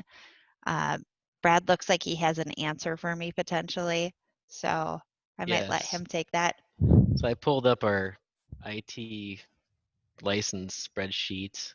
First, Jess is exactly on in PermitWorks. That's 3,000. Laser fees 3,000. Fund accounting is 795. Utility billing is 300. We have some LUTG stuff. We have Kansas Solutions. We have just abundance of licenses that we use for different types of things. So it'd be a hodgepodge essentially. So it sounds like around $4,000 to $5,000. That's fair. Based on what you just, yeah. Okay, I just, we just, I guess, have to anticipate some major increases here that we're not budgeted for right now. So just something for us to consider as a council. I think the bigger question though is the time frame on this. So if, I mean, we're looking at both of these proposals have 3 to 4 staff that are going to be a part of this process, coming in, sitting down with every one of our staff. And it always, I've been through several of these and used to do them. There are a lot of time intense and thought really that goes into these things. With the elections and the current state of COVID and everything that's going on, is this the time to do this? That's a great question, Brian. I think the process would take several months, and it will be very important for us to move forward with this. We'll have to balance it with COVID happening as well as the election, but it's going to be, it's a very important, it's integral to what we do. We spend a lot of time writing receipts, and we just have some processes that could really benefit. And I think that I continue to like to have us move it forward if possible. And Mayor and Council, just jump in. No, timing's horrible, is my answer. We should have done this a year or two ago. It's almost similar with the remodel at this point, that we're to the busting at the seams, and unfortunately we just have to do this. I don't know how we can function without doing this, to be honest with you. Our systems are beyond, it goes back to that 26% growth. And I mean, we used to have to manage escrow funds from one development that had multiple phases. Now we're looking at 5 developments that have individual escrow funds, and with utility billing and doing 160 permits a year instead of 8, we're just broken at the seams. So I don't see how we can't do this at this point. But yeah, it's horrible timing. I wanted to have staff essentially confirm that you're willing to put the time into it. I realize that the timing is bad, but I needed to hear from you guys. Yes, I know that, but it's so important that we need to go forward with it. And I'm comfortable with it. I think it's necessary. And of course, like every other piece of technology, it's going to save you time, I'm sure. Yeah, whatever. But in any case, I'm in favor with the lower bid. Great. And Mayor, I am recalling that the proposal did have at least 1 or 2 cities that I can reach out to, so I'd be happy to do that. So they have done this work. It's not new for them, but I will confirm with a few cities just to confirm that they've utilized it, their services. Yeah, and I guess my stance on it, I would just encourage you to go out and do that rather than, I mean, it just seems like a reasonable step for a project that is just this important. Councilmember Schultz, do you have comments? Yeah, well, thanks for Jessica for saying that, because I was going to echo the mayor's comment about getting some referrals with that. So my only question is, their range is 15 to 18,000. What do you anticipate the additional cost to push it up to 20? I wanted to make sure that we had, it doesn't not specifically outline the chart of accounts listed in the Bergen KDV. I spoke with them about our chart of accounts. We're generally happy with it. There might be a few items that we need to tweak here or there. I just wanted to make sure that we were able to get everything we wanted out of that financial management process. So that was just a little bit of wiggle room, but with staying very close to what their original proposal was, just to make sure that we could get everything done reasonably without having to come back to council if they're to make sure that we get a really good project and proposal. Okay, and anything that they're looking at presenting would work with any type of online billings and whatnot. So if people wanted to, if we look to do everything electronic in the future for people to just, go on and buy a burning permit electronically, that would flow through properly. Yes, that would be the goal. We'd like to have that, as well as being able to do processes with permitting online and things like that. So there's a lot of things that we're looking to be able to gain from these type of software solutions. Okay. That's all I have. Thank you. I guess I didn't check my list off here. John, did you get, Councilmember Bottom, did you get it put on this? Did I what? He's Did you gonna have a chance abstain. to get them? I'm going to abstain from the conversation and the Okay, vote. entirely, okay. All right. Yes. I'll entertain a motion and to authorize staff to move forward with proposal provided by Bergen KDV. So moved, Dejewski. Second, Schultz. Okay, all in favor signify by saying aye. Thomas, aye. Anderson, Aye. Bottom, abstain. Abstain. And Dejewski Aye. and Schultz. Aye. Okay, thank you. Thank you, Jen. Thank you. Jessica. Thank you, Jessica. Okay, now item 10D, which is the city assessor update. Just want to move one slide over. And Mr. Mayor, I just will say, if you could just move your mic a little closer to your mouth. For some reason, it got quiet. Thank you. Okay. So unfortunately, I received a call a couple weeks ago from our city assessor, Rolf Erickson, that due to Corcoran's extreme growth, as well as him losing a key staff member, he's unable to keep up with providing assessing services for Corcoran. And he's been with Corcoran for, I don't know how long, decades, I think, or the team before him even. I think it was a couple of years back, we went out for quotes for assessing services, and he provided the best value low quote at that time. So at least during my time, we have gone out for quotes once on services. But essentially, he's done with Corcoran. And as far as assessing goes, it's one of our base core functions as a city. It's valuing properties and assigning their classification, which determines how much tax they pay. So it's about as important as it gets. So the options available to us, one, we could find another independent assessing contract. They're kind of hard to find. We also could work with an adjacent city. For example, Maple Grove does their own assessing.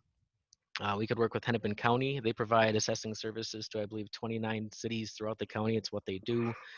Or else we could hiring in our own city staff and take on assessing duties, which I have no desire whatsoever to do.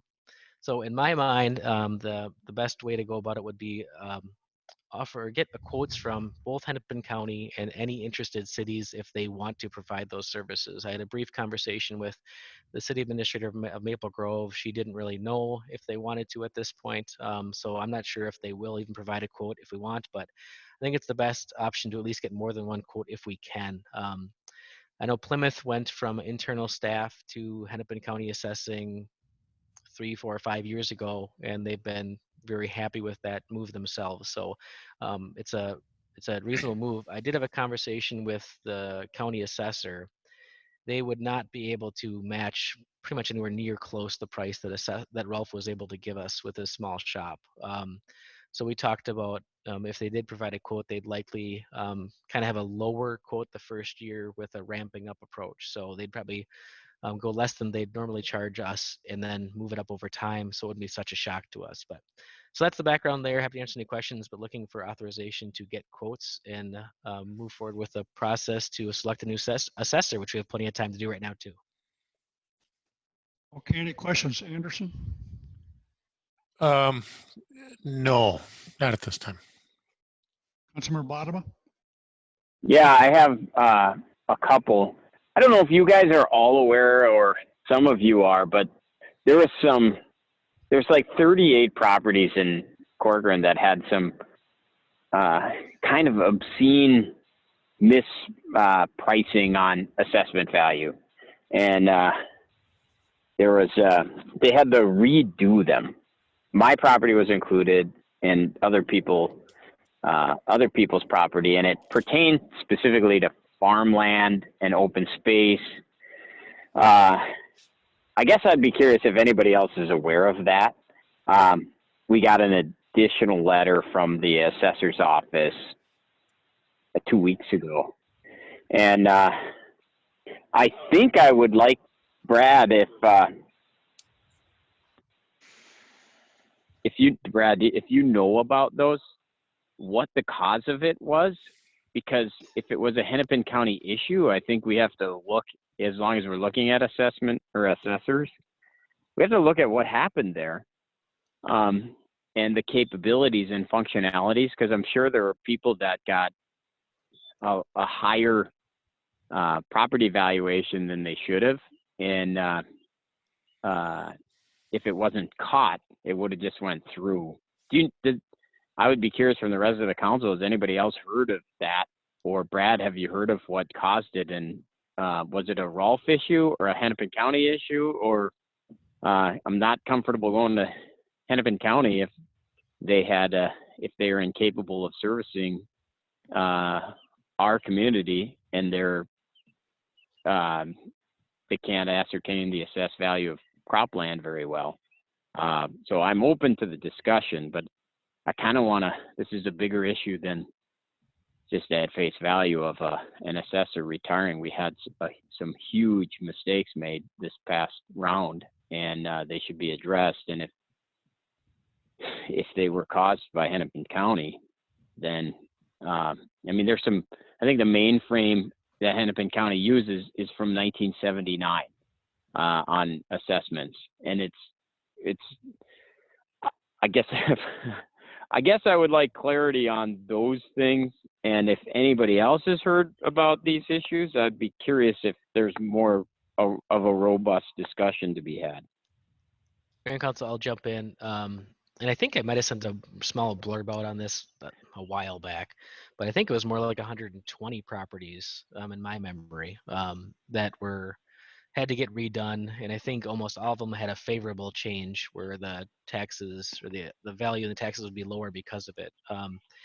I've talked to both Rolfe as well as Jim Atchison about the issue.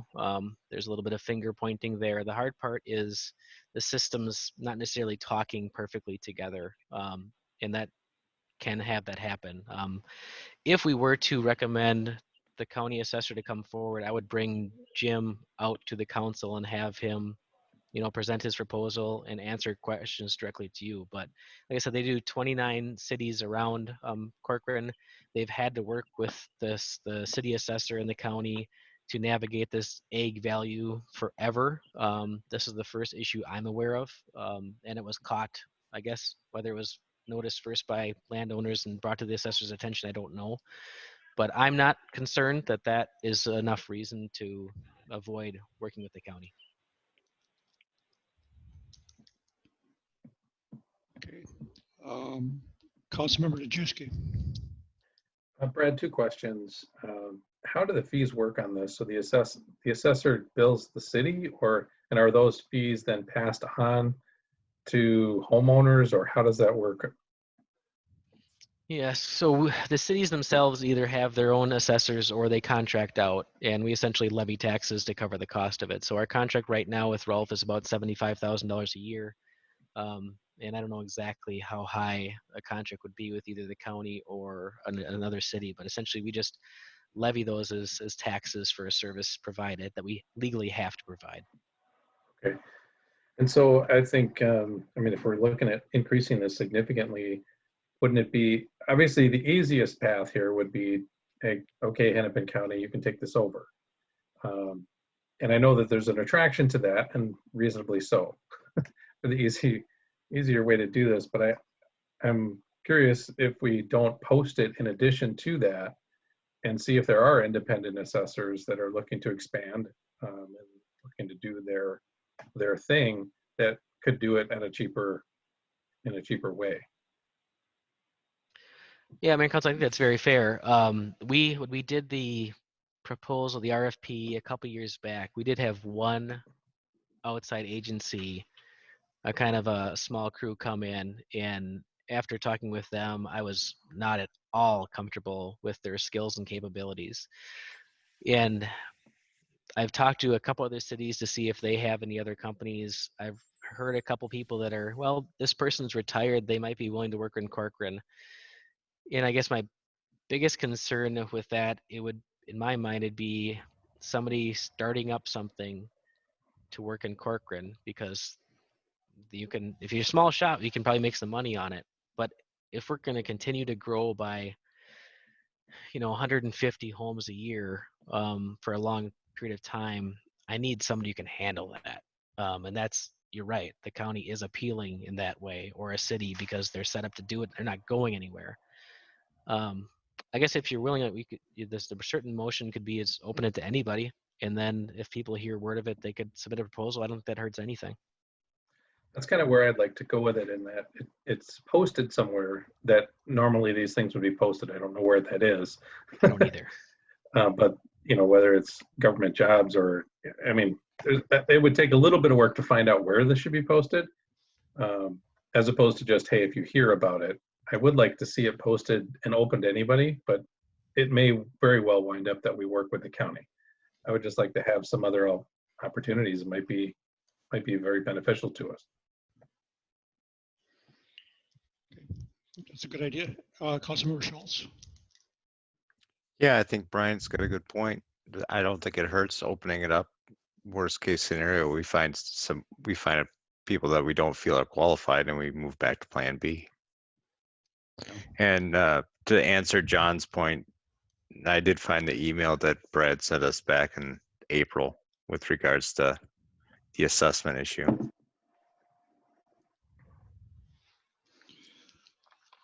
Okay, I'll consider a motion to direct staff to obtain quotes from Hennepin County and any other interested adjacent cities or other independent agencies for assessment services. So moved. Dejewski. Second, Schultz. Any discussion? Anderson? No. Bodema? No. Dejewski? No other questions. Schultz? Nope. All in favor of the motion signify by saying aye. Thomas, aye. Anderson? Aye. Bodema? Aye. Dejewski? Aye. And Schultz? Aye. Okay, thank you. Okay, item 11A, which is a pandemic response update. All right, it looks like Brad is passing the Your mute's on, Brad. baton to me to kick this item off. Thank you, Mayor and Council.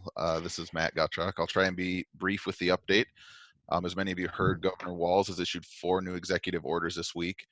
20-53 extended the peacetime emergency through June 12th. The extension of emergency powers by the governor. 20-54 was an executive order for protecting workers from unsafe working conditions and retaliation during COVID-19 peacetime emergency. 20-55 was protecting the rights and health of at-risk populations during the peacetime emergency. And then 20-56 really focused on the stay-at-home order, which is the one that we see impacting us more on a daily basis. And the gist of that really is that it is a slight dialing back of some of the restrictions that we've had. And basically the stay-at-home order has been extended through the 31st. However, it will be loosened up in that they still are encouraging limiting social interactions with people and providing guidelines for the safe way to do that. So one example would be following the guidelines laid out by the DNR if people are engaging in outdoor recreation, and those are available on the DNR website. They're still discouraging unnecessary travel, and they're still prohibiting by executive order gatherings of more than 10 people, even if social distancing can be maintained. It did extend the temporary closure of bars, restaurants, and other places of public accommodation. But the plan is to start getting plans in place to accommodate the reopening of those establishments around June 1st. And their hope is to have that plan ready for presentation to the public by May 20th. As another part of that order is that as businesses other businesses that are allowed to begin reopening, the requirement is that employees continue to work from home whenever possible. So they do address the reopening of some non-critical businesses, but those businesses are required to have a plan in place. So if there's questions brought up or there's allegations or concerns brought forth by employees, that those employers or businesses would be able to present those plans. Any businesses that are opening are required to not exceed 50% of their normal capacity. And but otherwise, things will begin to start moving again. Again, employers have to post social distancing and hygiene instructions at the entrances and in locations that can be seen by customers and visitors as they go in. And this really has, led into some additional discussions in the city. What is our city's role in these executives orders? It really hasn't changed. Our role really is one of education and support, trying to help our community members, understand the orders if they have questions, but really supporting them and complying and educating our community members. As a city, we're really, we're in a decent operating rhythm now with our modified manner of business. And so far our staff is generally healthy. We haven't been challenged by any significant absences related to COVID yet. We're continuing to see cases ramping up, and the challenges associated with providing care in the healthcare industry are continuing to grow along with those. In the EOC, the meetings that we're attending, across the board are really forward-looking, and some of their recommendations are really focusing on procuring supplies for at least the next 30-day operational period, which is tough when we don't exactly know the trajectory of how this is happening. We do know that it's escalating quickly, and we're doing our best to try and account for that. You're all aware of the previous N95 mask shortage that a lot of providers were working on overcoming, and now the new shortages on protective gowns. Again, on both of those accounts, we're okay in Corcoran right now. We're doing fine. It's just a matter of trying to plan for an unknown future that we're still sorting through the details. We have received some questions from the community looking for guidance on compliance with the executive orders, and we're working to provide any feedback and education that we can. Most of the questions really relate to what different levels of opening mean for different entities, and what their version of compliance would be for their specific either event or whether it's a church service or a social gathering, and trying to help provide that, answer any questions they might have. Again, we've strictly stuck with the education and support role, and we really haven't had a need to move beyond that at this point. Again, in the EOC, we've been having discussions on what our opening plan would look like in the city and how to manage employee safety, as infections are certainly going to increase throughout our communities and across society, and trying to balance what does that look like for protecting our employees, but also providing our public service that we're here to do. So we hope to bring forward, some different ideas from each of our departments, and we're working on deconflicting those plans kind of across the board in the EOC.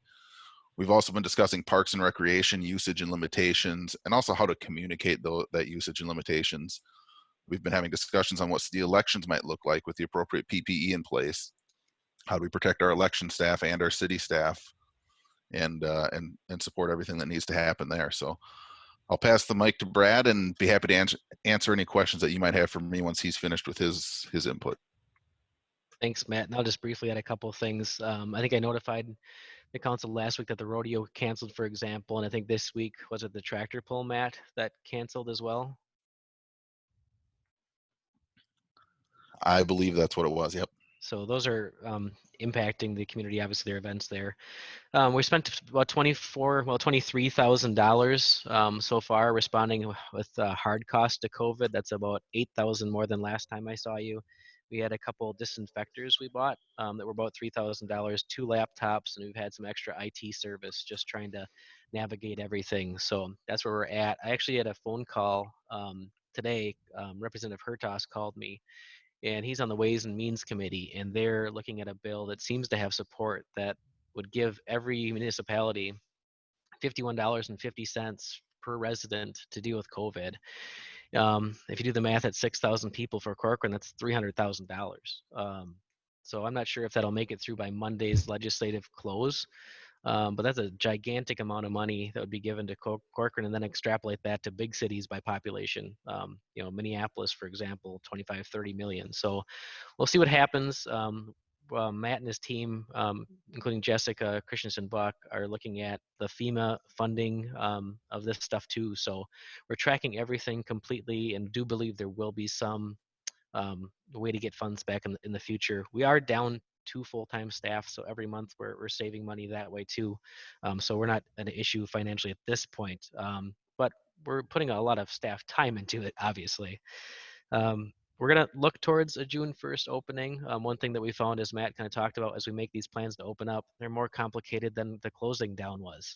For example, council meetings, we have gigantic meetings in June with big developments coming through. And even if we're able to open to the public, there's probably a good portion of people either can't themselves because they're quarantined or don't feel comfortable. So now we're going to maybe have to operate in a partially open, partially closed environment. Maybe some council members here, some council members not.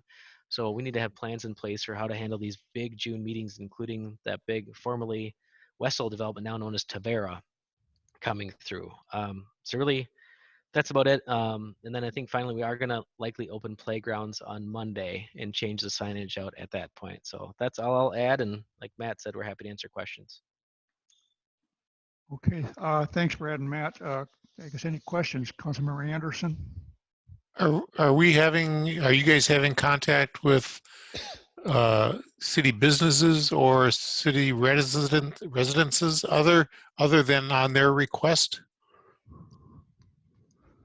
Matt, you have anything to add there? Are we having contact with them as it relates to, in what fashion? Well, just to relate to either dealing with whether a business can open up or what is required when they do open up. And mostly I'm concerned is, are you initiating those requests, or are you responding to requests from businesses or from individuals in the city?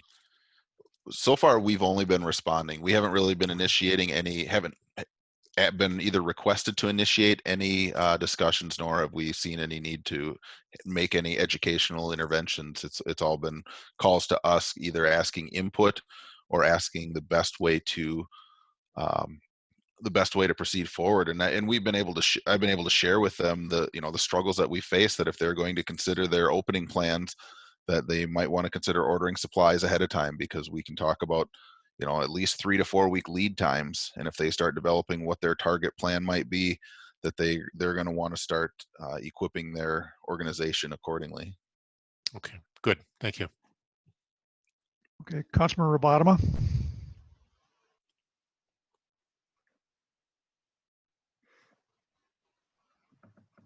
Yeah, I had a conversation with Brad earlier this week about how many of our businesses are actually closed due to COVID or unable to function.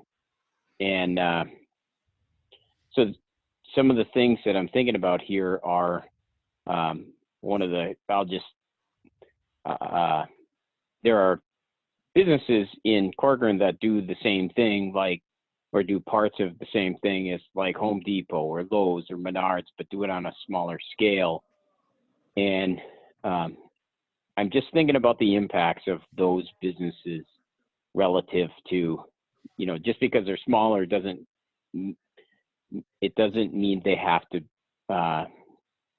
have a different set of rules as the big box stores. So as we proceed along here,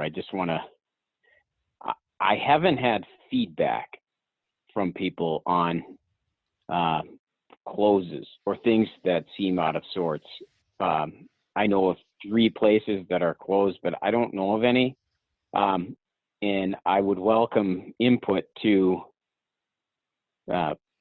potential negative impacts that they're having relative to other similar stores that it just happened to be in different parts of town. I guess I'm just throwing it out there as something I'm thinking about. And I just want to make sure our town's businesses are treated fairly under the governor's COVID responses and expectations, and we in the city do likewise. Okay, thank you. Councilmember Dejewski? Yeah, Matt, I wanted to just clarify, or have you clarify, one of the things you had said. I just wanted to make sure you meant to say this. You said that the stay-at-home order was being extended to May 31st, as opposed to letting it expire and replaced with the stay safe order. I don't know if you meant to say that or not, but was that intentional? You're correct. There was it's a different version. Yes. So it's the stay safe order versus the stay at home order.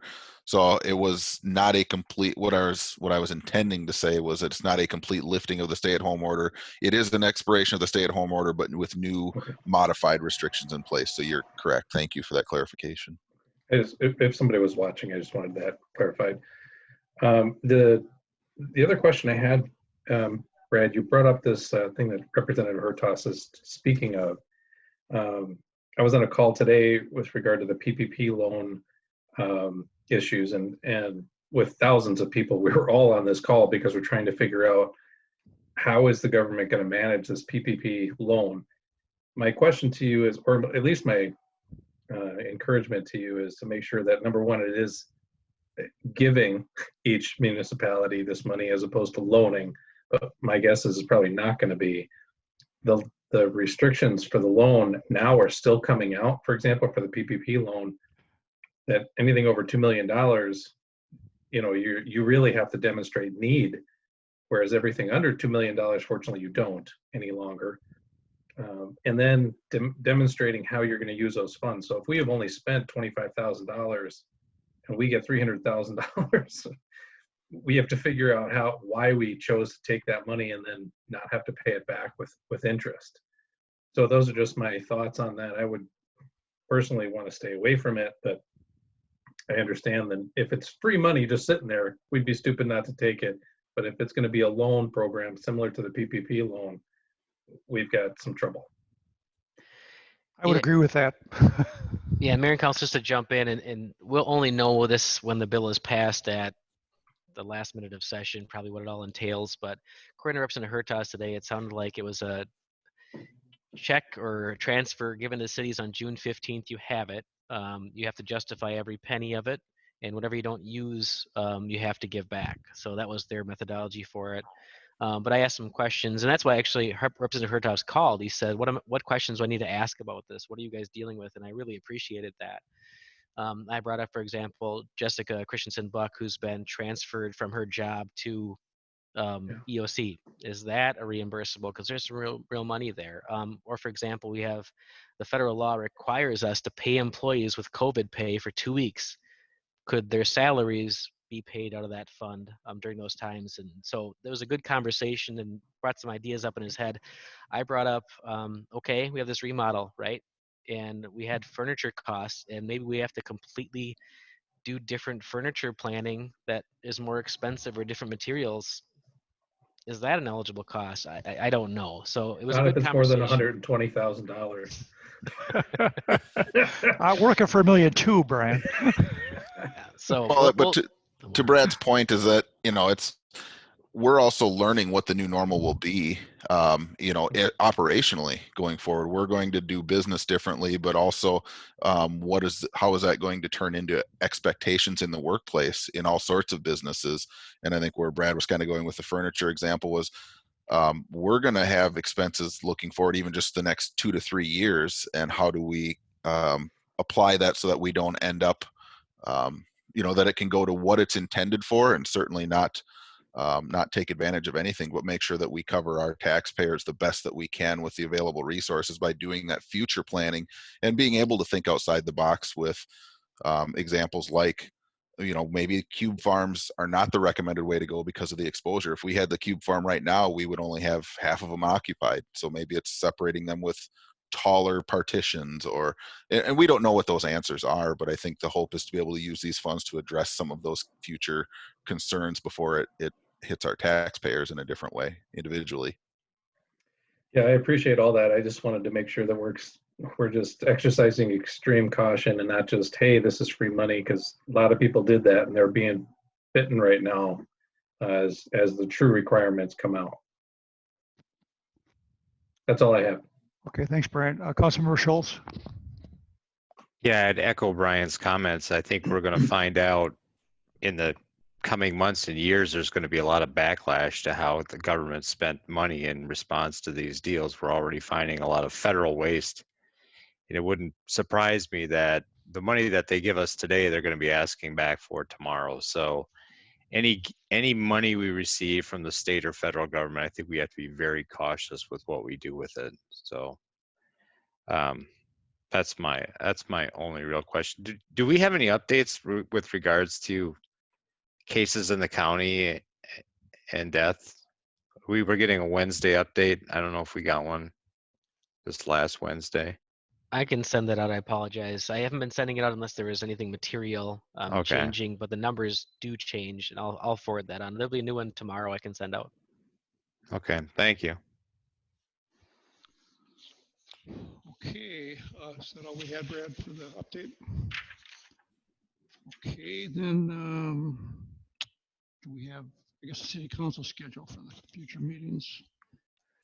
Mayor and Council, it's going to be busy here on out. Just some items for next meeting. We'll have the 2019 audit, the public hearing for dust control. We have the OS&P from Paulson Farms. If you want to spend 2 hours and 18 minutes, you can watch the Planning Commission meeting that Alan and I and Mike and Kendra were a part of on that. And then this is a little earlier, but I want to tee up budget expectations from the city council because we need to start drafting that, unfortunately, at this point. And so far, I've been kind of operating under we have to keep the tax rate where it is or lower it. But I want to hear from you whether you feel differently right now because of COVID, anything else.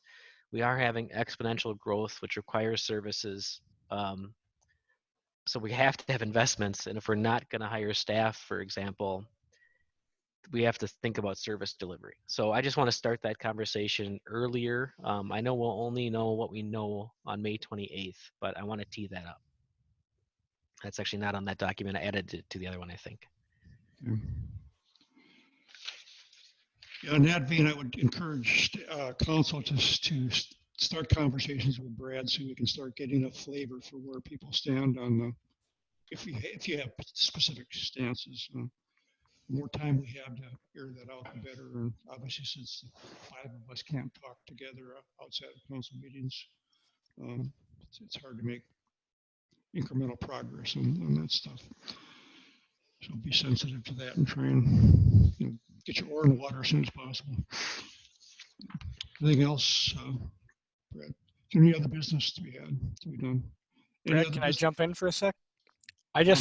This is Kevin. I just wanted to remind the council, I don't know if they got this, but next Tuesday, May 19th, there's a virtual public engagement, I guess, online opportunity to learn about the design options that we're developing with Medina for Hackamore Road from essentially Medina Lake Drive through, as we head east through County Road 116 and all the way through 101. So we noticed, sent out a mailing to a fairly large amount of properties down there, and I believe it was noticed. So just inviting you to pass that along or attend if you're interested. That's Tuesday, next Tuesday, May 19th from 5 p.m. to 6:45 p.m.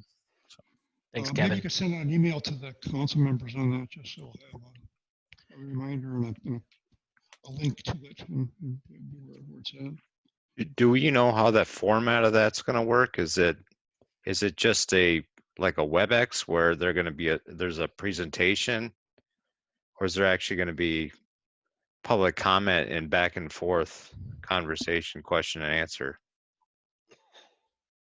My understanding, we're still developing, is that there's actually a website that's linked. You can I believe it's live now, or it will be very shortly, through our website, which then links to Medina's, which then links to WSB's, the consultant. But there's a website where you can get a lot of information, drop notes on there, kind of zoom in, look at it, and then at the meeting, they will kind of walk people through that process so they can understand it and help them and be available to answer questions at that virtual meeting. So a combination of both, and the window to provide comment will be before the meeting, so some people can get on there and kind of monkey around and see what questions they have, and then it will also extend beyond the meeting. So there's a broader kind of public engagement window with some support in the middle, if that makes sense. Yeah. Are they going to record the meeting then too, so if public aren't able to be on in that time slot, that they can review what was said?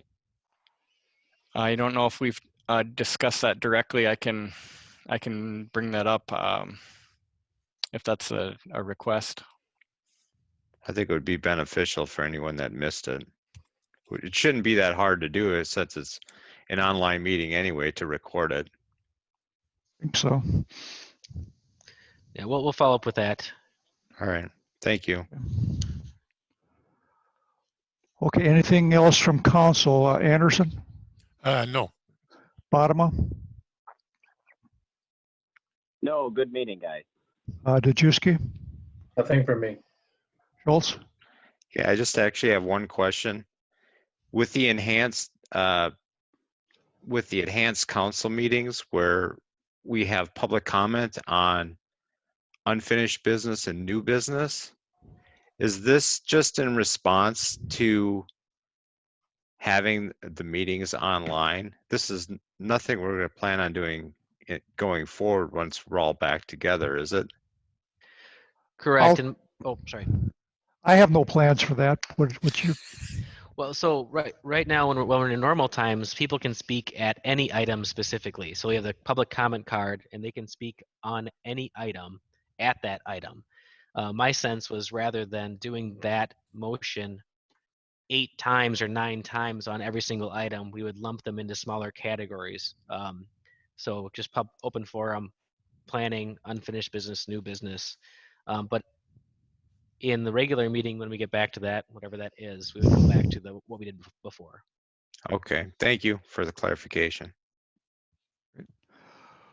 Okay, hearing no other business, I'll entertain a motion to adjourn. So moved, Anderson. Second, Dejewski. All in favor signify by saying aye. Thomas, aye. Anderson, Aye. Bottom, Aye. Dejewski, Aye. and Schultz. Aye. Okay, thank you. Thanks everybody for a great meeting. Thank you. Thank you all. Thank you. See you guys.